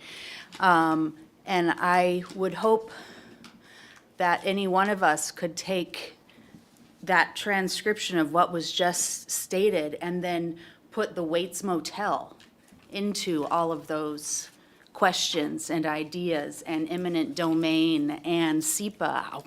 We're probably going to have to get a SEPA review for the land that the Waits Motel is on. So that's all right now that I'm going to say about that. But if we could get Common Street in here, like we have SOJ, that would be great. If we could figure out if there's going to be a SEPA analysis necessary for 1301 Lombard, that would be awesome. Eminent domain is coming up. I have learned a lot about eminent domain, whether it's blight or just for public good. So now you all might have a bit of an understanding of where I am coming from with all of the questions that I have about the Waits Motel. Councilmember Zerlingo. I guess I would like clarity if there's a question about whether we can use the state funds for this activity. Clearly, that would be something we'd like to be certain about before we move to allocate that. There were a couple of other things. I think, as I understand it, our consultants, you in particular, or your company in particular, have a role in identifying and maximizing the contributions that we get from partners in this, the county and other entities to help finance this. Did I interpret that correctly? Yes, that's true, yeah. And maybe I would add on the kind of that financing piece, that part of this is a negotiation with all of those partners.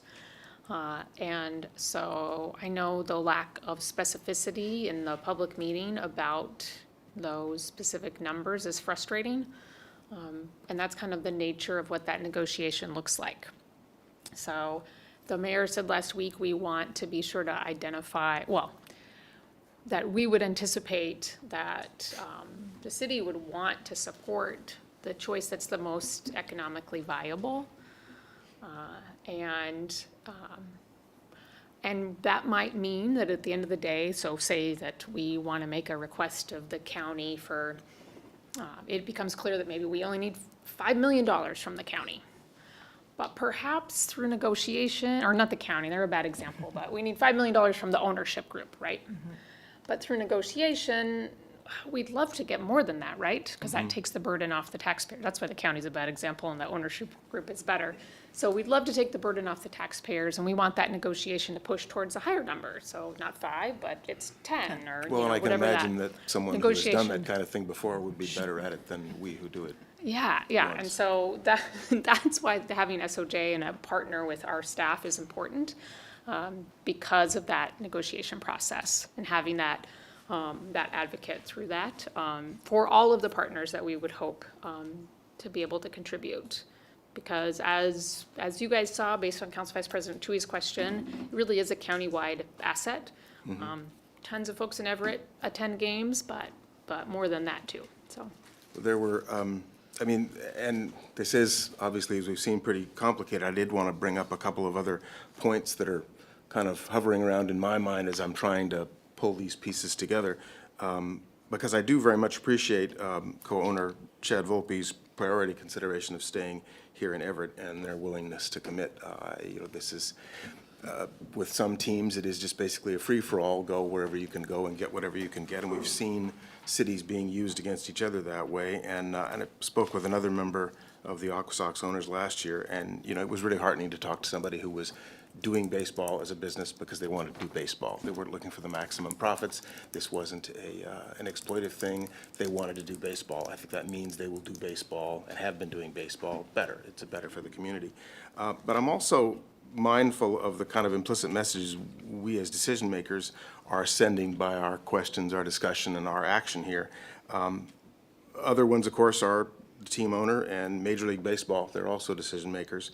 I'm anxious to avoid a situation, accidentally at least, where we can avoid it, where another city in our local area or tri-state region becomes a decision maker in this, because that's the kind of thing that can still happen. Again, that's one of the things floating around in my head in terms of the decisions here. We have some expression of good faith and interest in this city, so I want to credit that. I don't want this to go, I don't want the questions that we're asking or the skepticism that we express because of the public's money to mean that we don't appreciate that perspective and that attitude. And I think for now, yes, getting all the information and focusing on it would be helpful.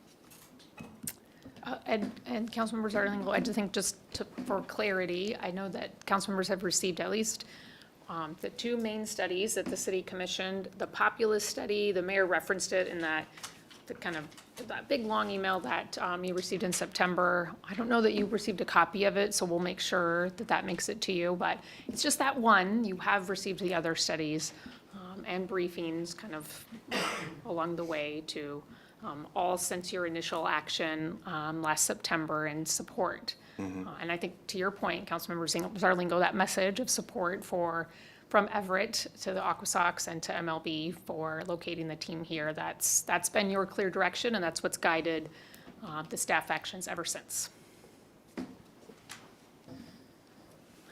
Councilmember, or Vice President Tui. This is a question about the SEPA process. So if there is just one site, for whatever reason, isn't it a different SEPA process, one that's not so extensive? And I can't remember what it's called.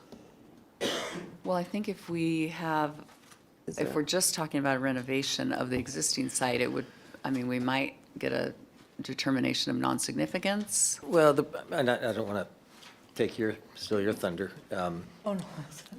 I think it would go a long ways to say that we could reach a determination of non-significance because of the extensive remodel that is required by Major League Baseball. It probably isn't going to be below the threshold that requires an EIS. And also, if we were to remodel or rebuild the existing school district site, because we don't own that site, right?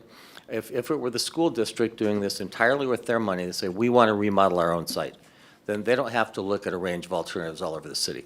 But because we would be putting money into it, that becomes one of several reasonable possibilities. We do have to compare reasonable possibilities so that you guys are aware of the environmental consequences of doing something at that site rather than other sites. So it really doesn't slim down the environmental analysis. It would just become your preferred site, but you would still have to compare it with other sites. Is that consistent with what your view of this is? And then Tom Backer also said that today when we reached out to him. Other questions or comments? Well, I appreciate all the questions by the council members. There's just a couple more here on my list that I wanted to ask. And they're kind of all over the map. One is the My understanding that the owners of the Aqua Sox are a little bit under pressure to make progress with the changes to be compliant with the stadium.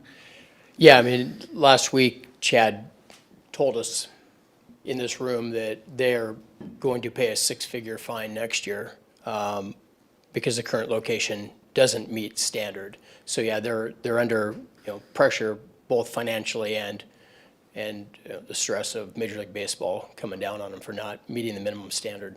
Is that standard for other teams that haven't progressed? Yes, there's a rubric that is a scoring system that for however many points they are over the minimum standard, they're fined based on that point system. Okay, and then, thank you for that. And then another question I have that I wanted to be clear, that is that this process does not commit ourselves to one of these sites. This process doesn't commit us to anything. This is simply a study, yeah. So if these sites came out saying we couldn't find the right combination, then we're somewhat back to the drawing board. Correct. If we go through the SEBA process and we can't reach a conclusion, then yeah, we're back to the drawing board and we likely lose the Everett Aqua Sox because of timing. That goes, another question I have, then if we don't start with this process with the SEPA, what's going to happen if we put it off? I can make the assumption based on the pressure that Major League Baseball has put on the ownership group that they have to have something underway and technically completed by 2025 or well underway. If we don't complete the SEPA process and 6 or 8 months go by, I think the writing is on the wall that we're not going to make it and Major League Baseball is going to step in and take their franchise. Okay. One other question, so we passed, the council members passed this today. What's the next step as far as, I mean, obviously you heard cost, and we are reflective of our community. When you bring up this subject matter, that's usually from a taxpayer that is reads the paper, doesn't have these types of briefings. That's the first thing they ask is how are we going to pay for it? Will that be part of the selection process, the actual costs? Absolutely. If the remodel comes back at a reasonable rate, I mean, we joked about $20,000, but if it came back in that $25 to $30 million range, I think we're done. I think we're done discussing it. I think we figure out how to allocate that money, put that together, and we do a remodel at the current site, and we move on. What, okay, great, $20,000, that's the interesting number. Oh, 20 million. Correct, yeah. Oh, okay. I thought you said 20,000. All right. Well, Councilmember Vogely mistakenly said 20,000 earlier, and I said, we're going. With that process, is there going to be some sort of risk-benefit analysis, like a cost analysis? Obviously, some investment on a project can bring back returns. Is that going to be part of the presentation that we receive?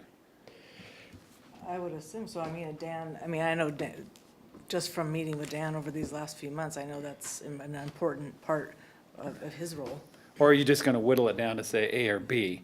I think it's important that we at least be part of that risk analysis because about the dollars. Mm-hmm. There are some items perhaps of the project that may return, considering one of the projects may include adding housing to the project. Maybe there are some other priorities in the city or the council that, including, as mentioned earlier, some open space and that sort of thing. So I think it's really important that we consider the project and some of the other benefits that might come with it. If it's becomes to a point where just replacing the stadium, well then I think at that point that's all we can expect the results to happen, is that we give a place for baseball. But if there are some other benefits from this project that we can broaden the benefit to the community, I'd like to see those things. Yeah, going forward, all decisions will be made on council. And when it comes to site selection, we will show you the site selections and we'll break that down for you with regard to economic impact. And the decision ultimately would be the council's on how we move forward with what's next. Councilmember Zarlingo. Yeah, I think the economic impact, some of the studies we've received already have some in that. I'm still needing to integrate in my head a little better of how that might be, how we might have public access, how we might have safety in that area and avoid street problems and that sort of stuff. But I guess coming back then to our major choice here, I'm concerned about making a choice here to commit money today when we're not sure, as President Stonecipher had said, the concern about, is this a permissible use of these state funds? Because if it's not a permissible use of the state funds, then it becomes city funds, and that's a different equation for us. And so, I mean, I would certainly like to know that. I don't feel good about making that choice if I don't know where that money's coming from. Other questions or comments? I think we might have some public speakers. Okay, let's listen to our public speakers now. Okay, so Yes, Scott, but should we do the legal thing of reading it in and then, I don't know, just checking, because we've Well, I read been item- out of, It's already read. It's right in, it's just not voted, or We read in last week. Yes.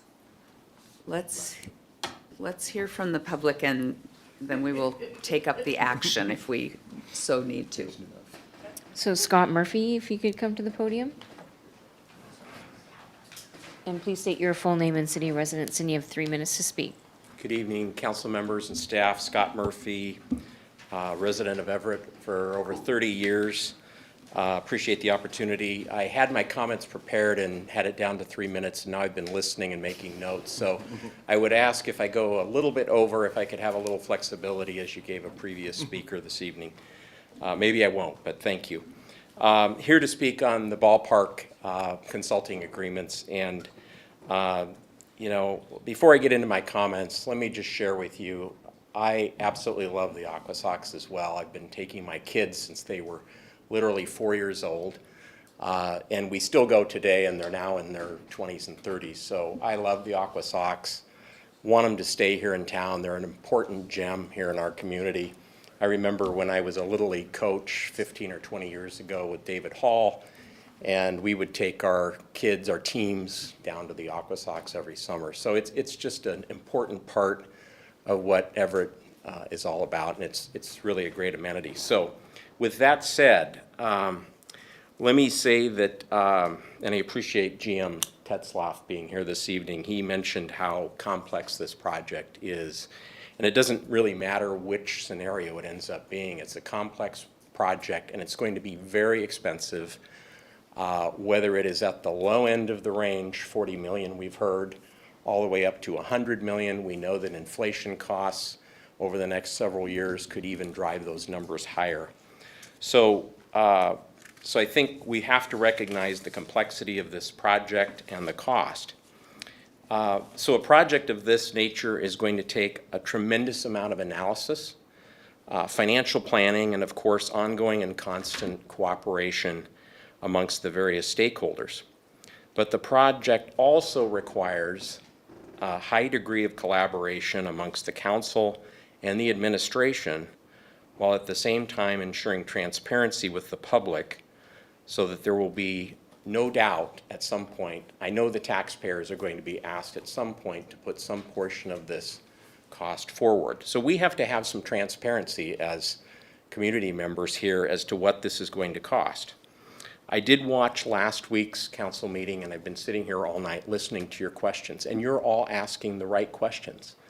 It is beyond belief to me that we are 15 or 18 months into this project. And at this point, we have a pretty good idea of the range of options of cost, 40 million, 70 million, 100, depending on the scenario. But you as council members and we as the public have absolutely no idea how it's going to be paid for. We all know the financial challenges that the city has just in our ongoing operations. So to be sitting here tonight and having you put in the position of being asked to approve $1.1 million in consulting agreements that you've been given really no opportunity to understand how any of it would be paid for it's just beyond belief. Councilmember Vogel, you're asking great questions about the $7 million. If the city spends the 1.1 million out of the 7 million on consultants, and it turns out that you could have done that work for half that cost by narrowing the options up front, then you've essentially squandered an opportunity to use those dollars to pay for whatever the project might be. You're all asking great questions, so I just would encourage you to not move forward on this. In particular now, if there's a question about the legality of using these grant dollars for this project, you can't move forward and commit the city to these kinds of dollars without understanding whether the grant itself is actually going to be usable. So I think you're asking all the right questions. Whether we're behind at this point, I don't know. It sure feels like it. I'm not sure why this didn't come forward 6 months ago and these discussions weren't happening earlier. It feels a little bit like the city believes now that we're behind, and so now you're being pushed to make a decision, and information is coming out literally in real time over the last 2 weeks. So to me, it's all hands on deck to try to figure out how are we going to keep the Aqua Sox here in town. You may recall I serve on the Public Facilities District Board at the Angel of the Winds Arena. I've been down there for 5 years. We've got that venue turned around over the last few years. It's doing very well. I have a lot of understanding about how to oversee and operate those kinds of facilities. This one will have some similarity. I'm willing to help if there's any way I can, but it's all hands on deck trying to figure out how we save the Aqua Sox. And it feels a little bit like you're now being put in a position of having, quote unquote, the gun at your head to approve this now at the last minute. And I just encourage you to keep asking these questions, because until we understand how it's going to be paid for, we shouldn't be spending $1.1 million. And that's all I have. Thanks for your time. Thank you, Scott. And we have one more individual, Jim, if you could please come to the podium. And please state your full name and city of residence. You have 3 minutes. Jim Langus. I'd also like to maybe ask for just a little time following my normal remarks, if I could. I agree with a lot that Scott said, and I won't be repetitive, but it is unfortunate that we find ourselves in this situation after a year and a half, and we're trying to rush and make a decision. You know, what I believe is missing really is having the Everett School District in the ownership in the room, or in a room where we have representatives from the city together with them, hearing what's going back and forth. Because I do believe there's a solution to this problem to meet the high-grade standards at the Everett School District property. They have provided baseball for 40 years at Memorial Stadium. And today at Funko Field, we believe that, a number of us believe that there is a solution. We just don't understand why we don't have others involved in the discussions, particularly at this point, the school district, because they have such a big stake in this. What I'd like to say this evening is, with respect to Judy's question, Councilman Tui's question, I think the land use process for Funko Field would be different. I think that might very well end up being a determination of mitigated determination of non-significance. That process is still very thorough, but it may not be quite as rigorous as an EIS. So I think the process would be different because the circumstances are different when you think about the two different projects, demolition, environmental issues, a lot of the different concerns that don't apply to one to the other. And I appreciate Councilmember Stonecipher's question. I think that is a good question that deserves an answer. I suspect, and we're not going to go there, I'm sure, but I do want to make the point that I suspect if we wanted to use the funds for a project at the stadium at Funko Field, that those funds could be used for that. And that is because the requirements are different, perhaps for that project, if it comes just to design, than for the other project that requires more and more requirements. City funds being spent, completion of certain aspects. It's a little different project. But we're not talking about that this evening. We're here on other matters. What I'd like to say is I believe as council members, this is an important issue. I come on issues generally, I have in 2019 to talk about more police and crime. Then I came back this year on crime and more police again, because I really believe in public safety, and I'm an advocate. I very seldom come to council meetings. I tell my friends I'd rather be in the dentist chair. But I'm here because I believe in what we're doing, and it's important business that you conduct. And when we talk about spending millions of dollars, we have to understand there's just a whole lot of folks that can't afford, that these numbers are huge. And we have to take them, look at them responsibly. And if we're getting to a place where we're going to start having to talk about taxes, we need to be very thoughtful and careful. And it just isn't as straightforward as saying we're going to maybe sell the event center and transfer those dollars into a baseball project. Because it's a whole different, it doesn't work that way. Today we have money coming in that's paying for the PFD is paying for their share of the financing. The city has a part of that financing that's paid for out of generally the operations of the event center. So there really isn't the same level of debt and city requirement that there would be if the city was able to sell the event center. They just couldn't put those funds into the project. They would require new dollars to service that debt, because today they aren't servicing a lot of that debt. And I think we need to understand that, because it's not quite as straightforward as it might be being presented. And I know that when you go to the Jim, markets. can I ask you to wrap up, please? Okay, I will. Thank you. I guess I would say that we've had construction costs in 2022 of 25 to 45 and land of 35 to 45. And in 2023, we've heard it could be 60, 80 million. I believe if Dan were here, he knows the construction costs. He knows generally what this project's going to cost. And I think you do too. I really believe that you understand what we're talking about here, and we're just caught in this situation where we're trying to make good decisions. And I'm sorry that I don't have more time. I'd sure like to have and respond to what Don said and what Ben had to say as well, but I'll have to save that for another private conversation. I want to thank you for the opportunity. I know you care about the citizens of Everett, and I appreciate all the time you dedicate to this. Just apply your common sense and business experience, and you'll end up at the right place. Thank you very much. Thank you. Yes, Councilmember Fosse. So I don't want to be the bad guy here on this, but I've been hearing a lot from the community with the same sort of questions, and I feel like a lot of council members seem to like they have a lot of questions.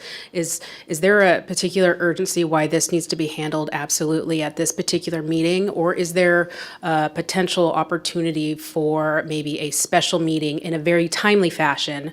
It could even be in lieu of our canceled meeting next week or something like that, where we would actually be able to be presented with more of a financial picture, plus the missing things that we have that we're still waiting for, item number three, and then kind of answering some of our questions is also some of the questions of the community so that we can go forward with good faith saying, we made a good decision, because that is a big chunk of money. And I do really appreciate the comments that you all were bringing forward. And I'm just trying to listen carefully to this, but it sounds like people are in support. And I am absolutely thrilled about the concept of all the jobs and what would come with building something of this kind of stature and, given the coming of the light rail and all of it sounds amazing, but everyone has questions. Well, I can start to respond to your question and probably maybe respond to other questions that I've heard. I know that there have been many questions regarding funding. At the end of the day, it will be a combination, of course, of private funding, team ownership, the state that you know about, the county, city funding, other sources, and anything that SOJ and Scott and the team can work towards. We have been working with the Everett School District for months. In fact, the mayor spoke with Everett School District leadership today about that partnership, their commitment to the Aqua Sox. They have a viable option for a site. That's why they're on the list to explore. We've heard questions about whether this study in particular can be fully funded with a state investment. Councilmember Fossey, you probably know more about the intricacies of that funding, but the legislative language refers to infrastructure improvements combined with local funds. We do need a legislative fix because, as you guys know, I talked about last week, it refers to the Everett School District. We've got that Four Corners House and Senate leadership that asks that Commerce acknowledge the city as the recipient, but requires some legislative language. And I think that gives us the window to provide some more clarity over what we want to ensure that those funds are available for. I don't have more information on that tonight and won't, obviously, until some point during the session, perhaps after. So the real thing tonight is that tonight is about a community investment, and it's a tough decision and it's a risk. You've heard Scott mention the particular city fund that we'll use for this, these two contracts. You heard about the timeline that MLB has provided us. And so I think what's really difficult is that our message is that really decisive action is needed and that it's your decision that's needed. Can we wait till next Wednesday? Well, I know at least one of our council members will be gone. Can we wait a week or two? Probably most things can wait a week or two. But can we say that we're gonna have different information in a week or two? I don't think so. I don't think we'll have specific financing information because we've said that that's a negotiation that's required over some months. But can you provide size of the information project. from other, maybe perspective, I guess, because we haven't, I don't know about you, we haven't built a stadium as far as I understand, and this is like a huge venture moving forward and committing, $1 or $2 million up front on that and making that decision, I think, is something we need to be mindful of our pocketbooks. And so having a little bit more information as far as here's a financial, kind of, even if it's a vague package, examples of others, and some of the other amenities or versatility of the stadium and what that would mean. I mean, I've been trying to listen to my colleagues here, and they seem like they have very valid questions and concerns, and it's still very vague. And while we're all seemingly excited about the opportunity, having a little bit more of kind of a, I don't know, special meeting or something on something that's this big of an investment, because this is kind of the decision point of moving forward or not. And Is your question related to what we heard about? There were a few models that were provided to council, so you received that already.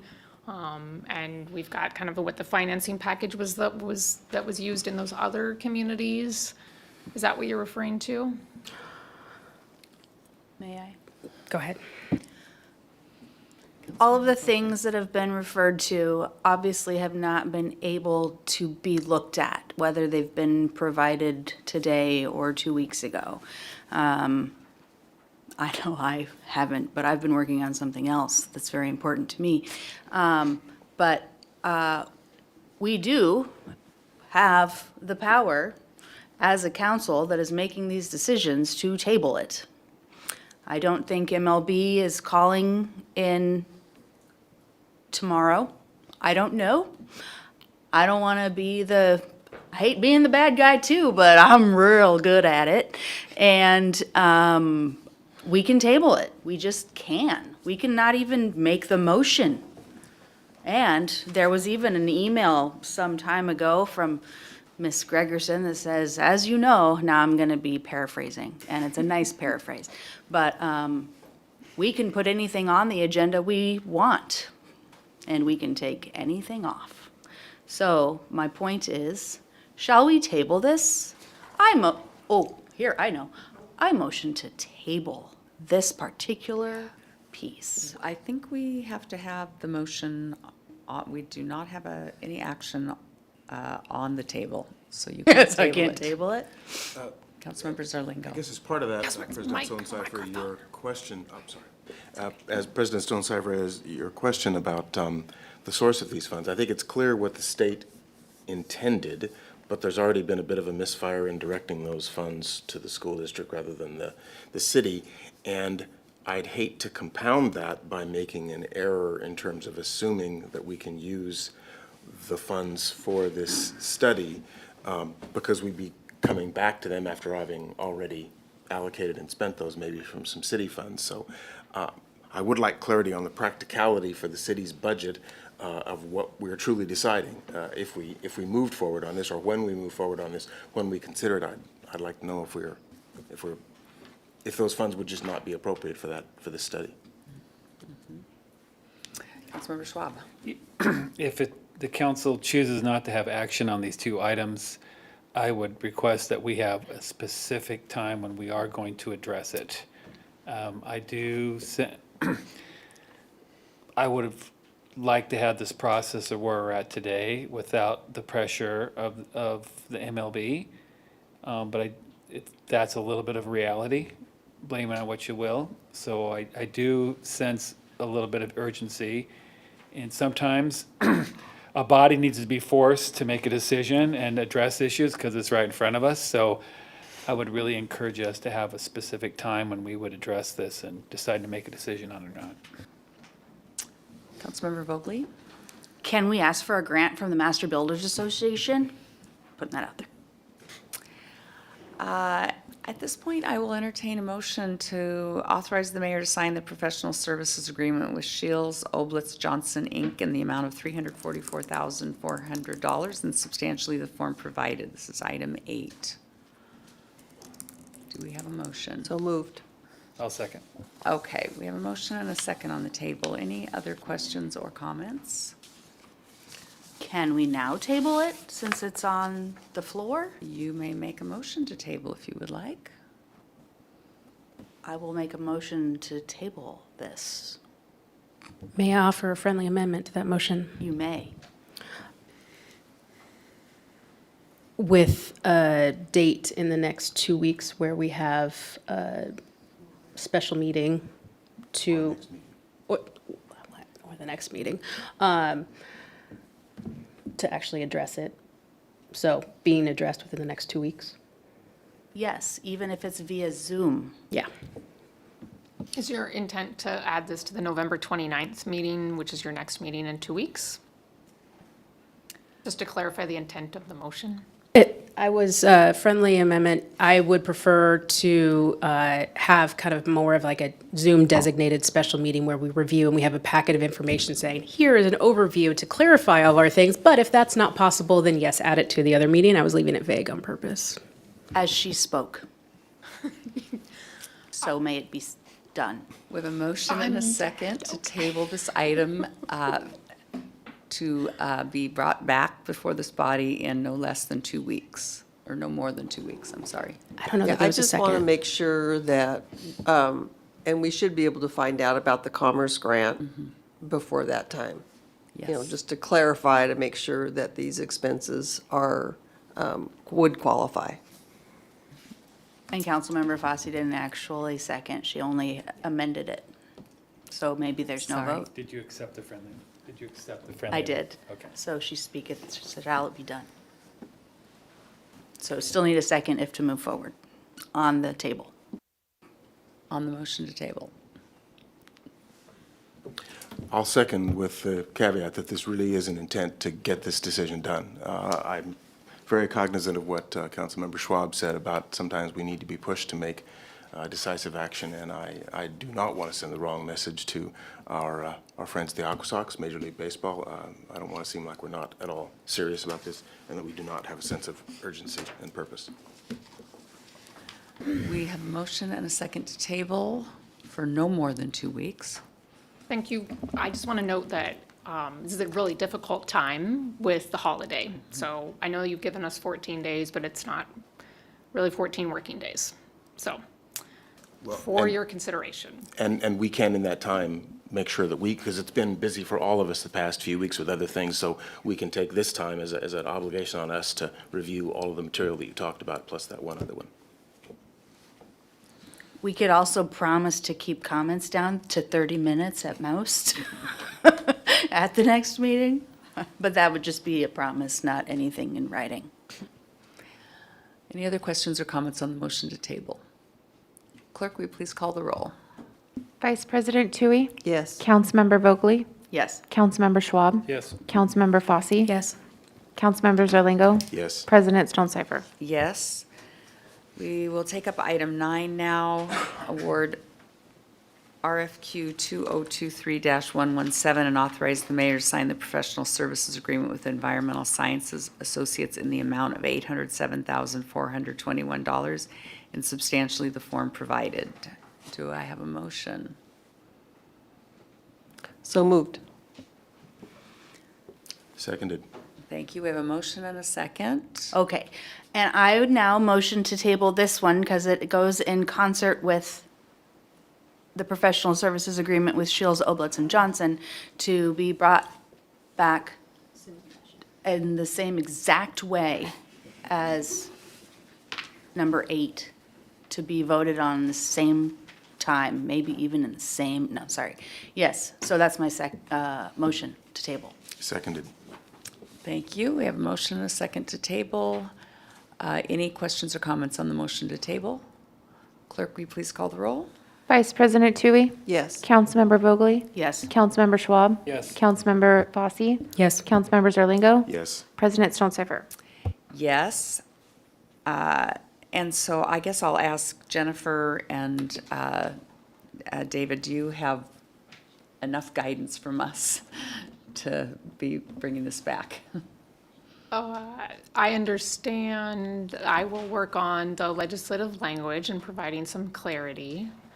I want to be clear that, as I have said already, we require legislative fixes, and I anticipate that that fix in the 2024 legislative session would include language that would ensure that we can use it in the way that we deem best for this project. So that's like a spoiler alert. I may not be able to come back and say what was passed by the legislature in '23 equals what we all would want, because we have to ask for fixes anyways.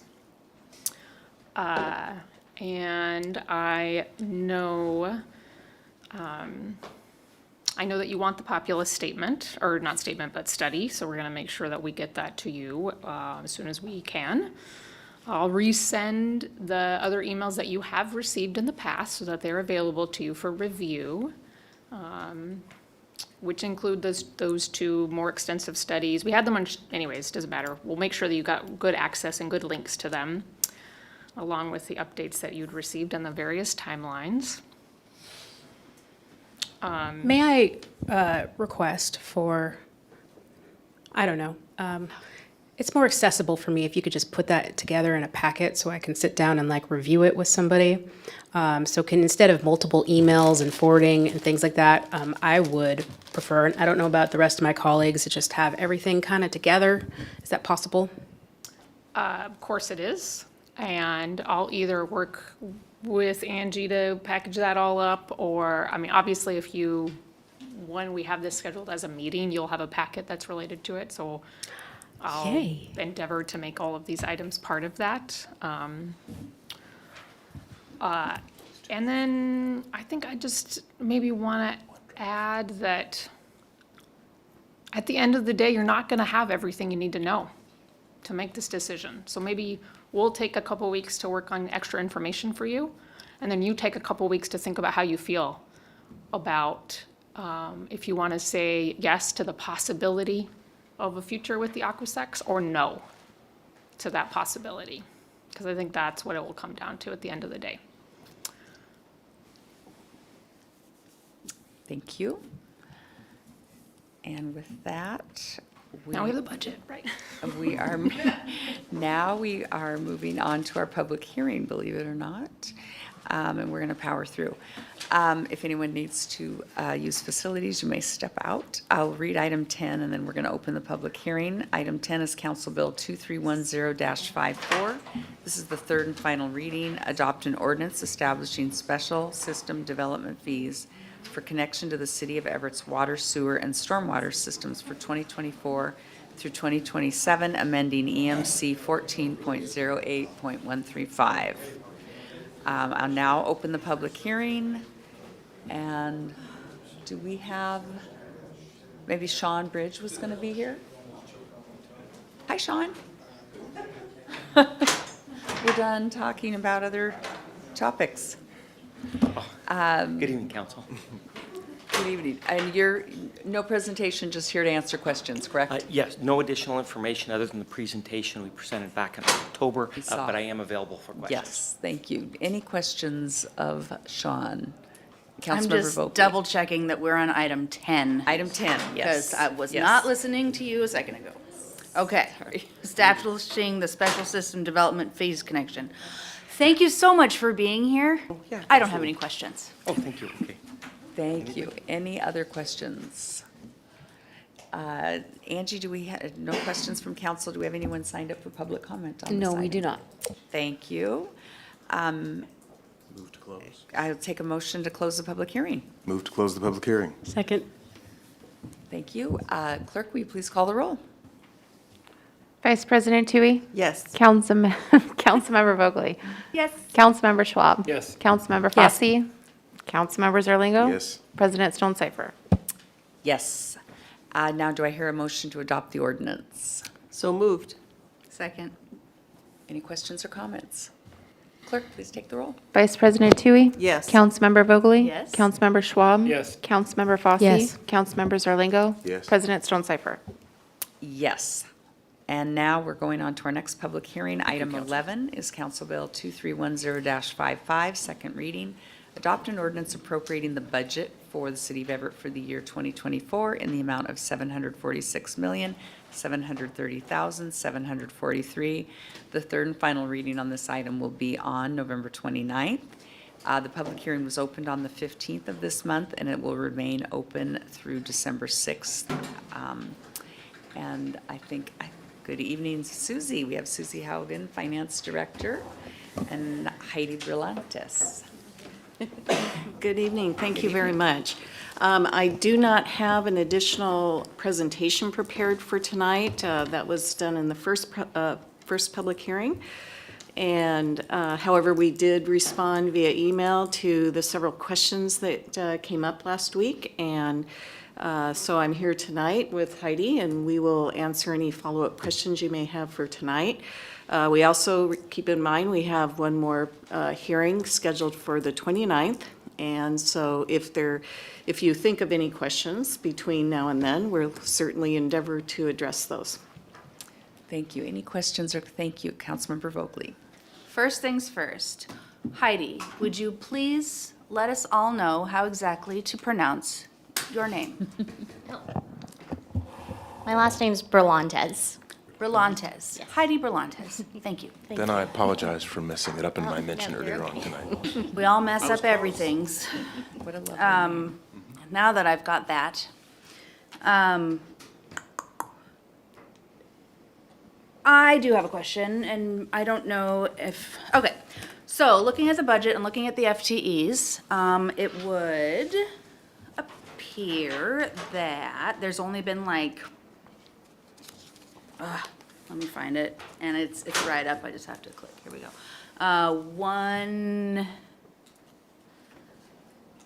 let's say 2, because maybe it's 1.5 or 1.6, I don't know.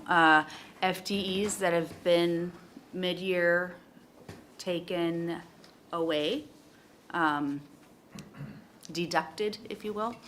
And so that's great, fine, whatever. A lot of additions. And so, okay, my question is, considering all of that, and where did I write it down? Oh, I typed it down. I think I better read it. Okay.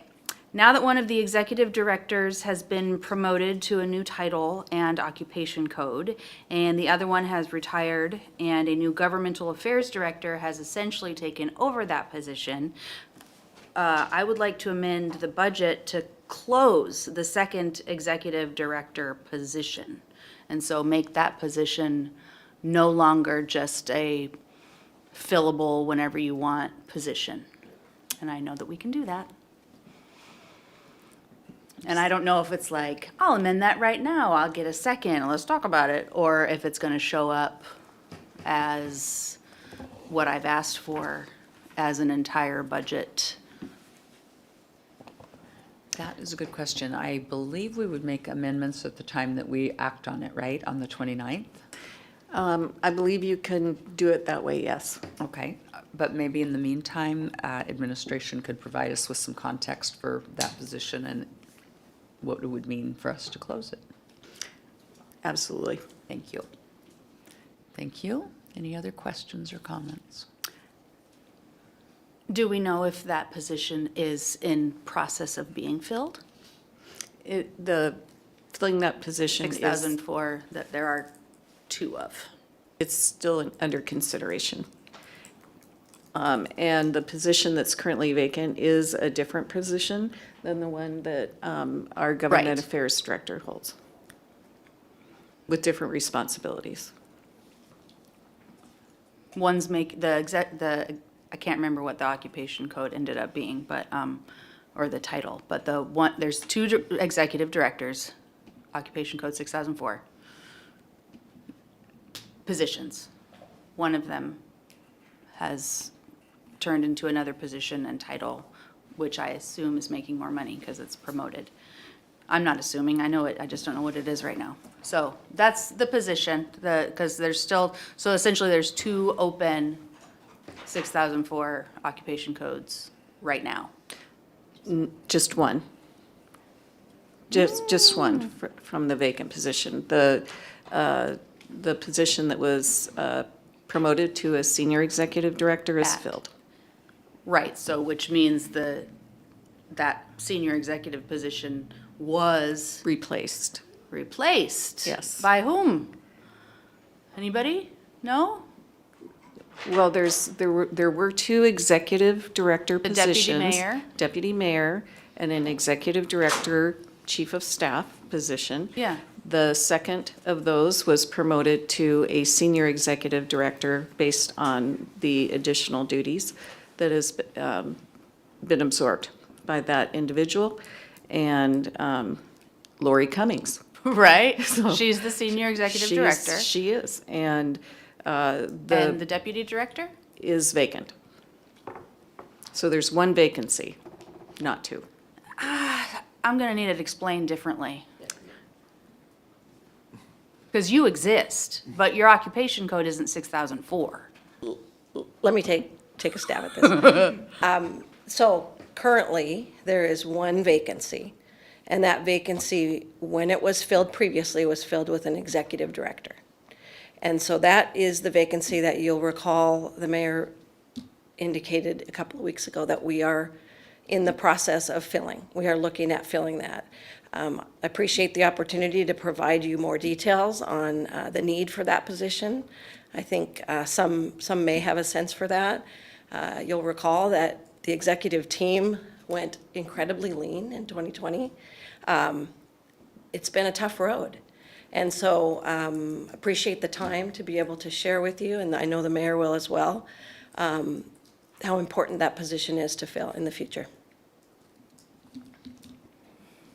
Thank you. Other questions or comments? Okay, the public hearing will remain open until December 6th, and we will take up the budget on the 29th for the final reading. And I guess with that, thank you very much for being here. Can I just solidify? Because I'm just so, is it because it's the same amount of FTEs? It's just that the occupation code changed?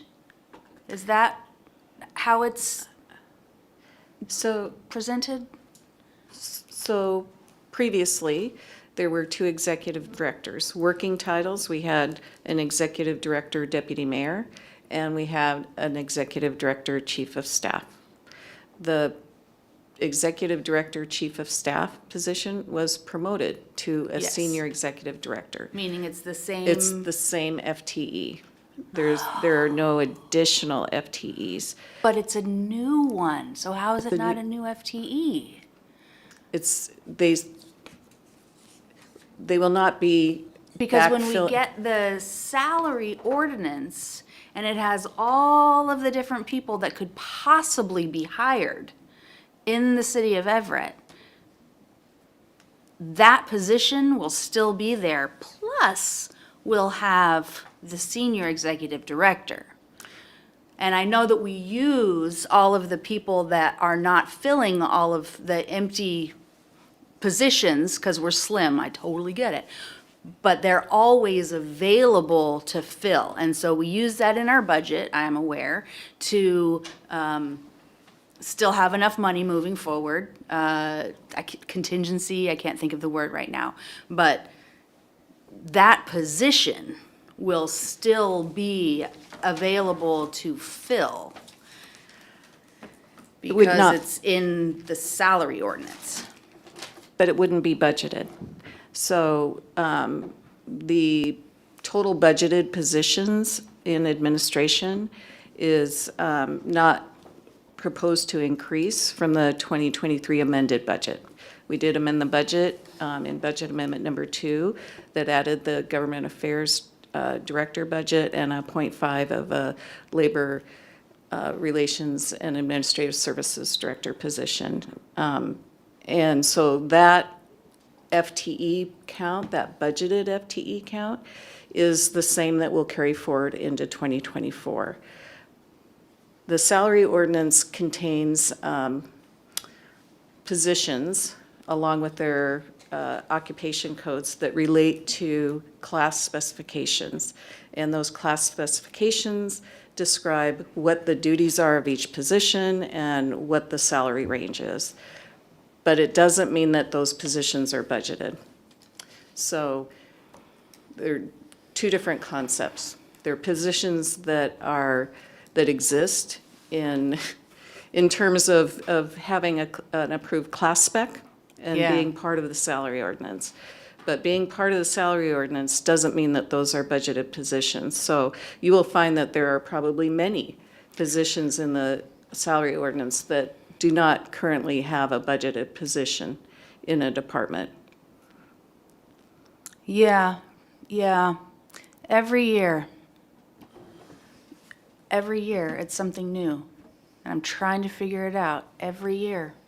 Because I know like our governmental affairs director was budgeted for a couple of years, was retired, and then we got an awesome new governmental affairs director that we weren't paying for since Bowler Jack left, however he left.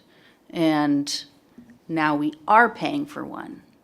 So we could, in my brain, with all of these, got smiles and giggles over there. It still is not making sense when administration is allowed to create new positions because engagement was created. Let's see, senior executive has been created. Charter says council does that and approves these things. And that has not yet been the case. And so I'm trying to take back some of these created positions to save money so that we can get more, I don't know, library staff, lower on the pay scale staff that we still provide benefits for, get more people to help on the ground, boots on the ground, so to speak, and not necessarily pay for more directors. And so I'm trying to rein in some directorships that aren't being used right now. I know we need them, but we need fiscal solvency as well. Ta-da! So, just to review the appointive process a bit, there is an appointive ordinance that was approved by council, and part of that ordinance describes how class specs are created and approved. And so ultimately, our HR department works with other departments if a need comes up for a different position that hasn't existed before, and they describe the duties and the need for this position. It's reviewed by the compensation committee and approved or not approved at that point. At that point, a class spec is created. On an annual basis, any positions that have been created through the appointive committee process throughout the year is approved by the city council via the salary ordinance. That is a separate process from the budget, though, as you know. So, and I am sorry, this really does get a little bit complicated. So that's the process for creating the possibility of a position. The separate process is to appropriate a budget to actually provide the expenditure authority to pay these compensation for all of the budgeted positions. And that's just a separate process from creating the class spec, getting it approved through the salary ordinance. So does that help at all, I hope? It helps. I don't see where I'm going to get my in yet. I haven't figured it out. It's been like 6 years, but that is continually helpful. You are a wealth of information, and I appreciate it. And I think that Heidi Berlantes has a wonderful mentor. Oh, thank you. And Susie probably said it all, but maybe just on behalf of staff, I just want to clarify that our directors are boots on the ground. So even though their titles and their salaries may not be what you're looking for, there are very few directors that have actual executive assistants that do sort of that level of support, and we're all kind of working managers, working directors. So Yeah, one. And I know, and I truly, to everybody, I really appreciate the work that y'all are doing, like, no lie. And one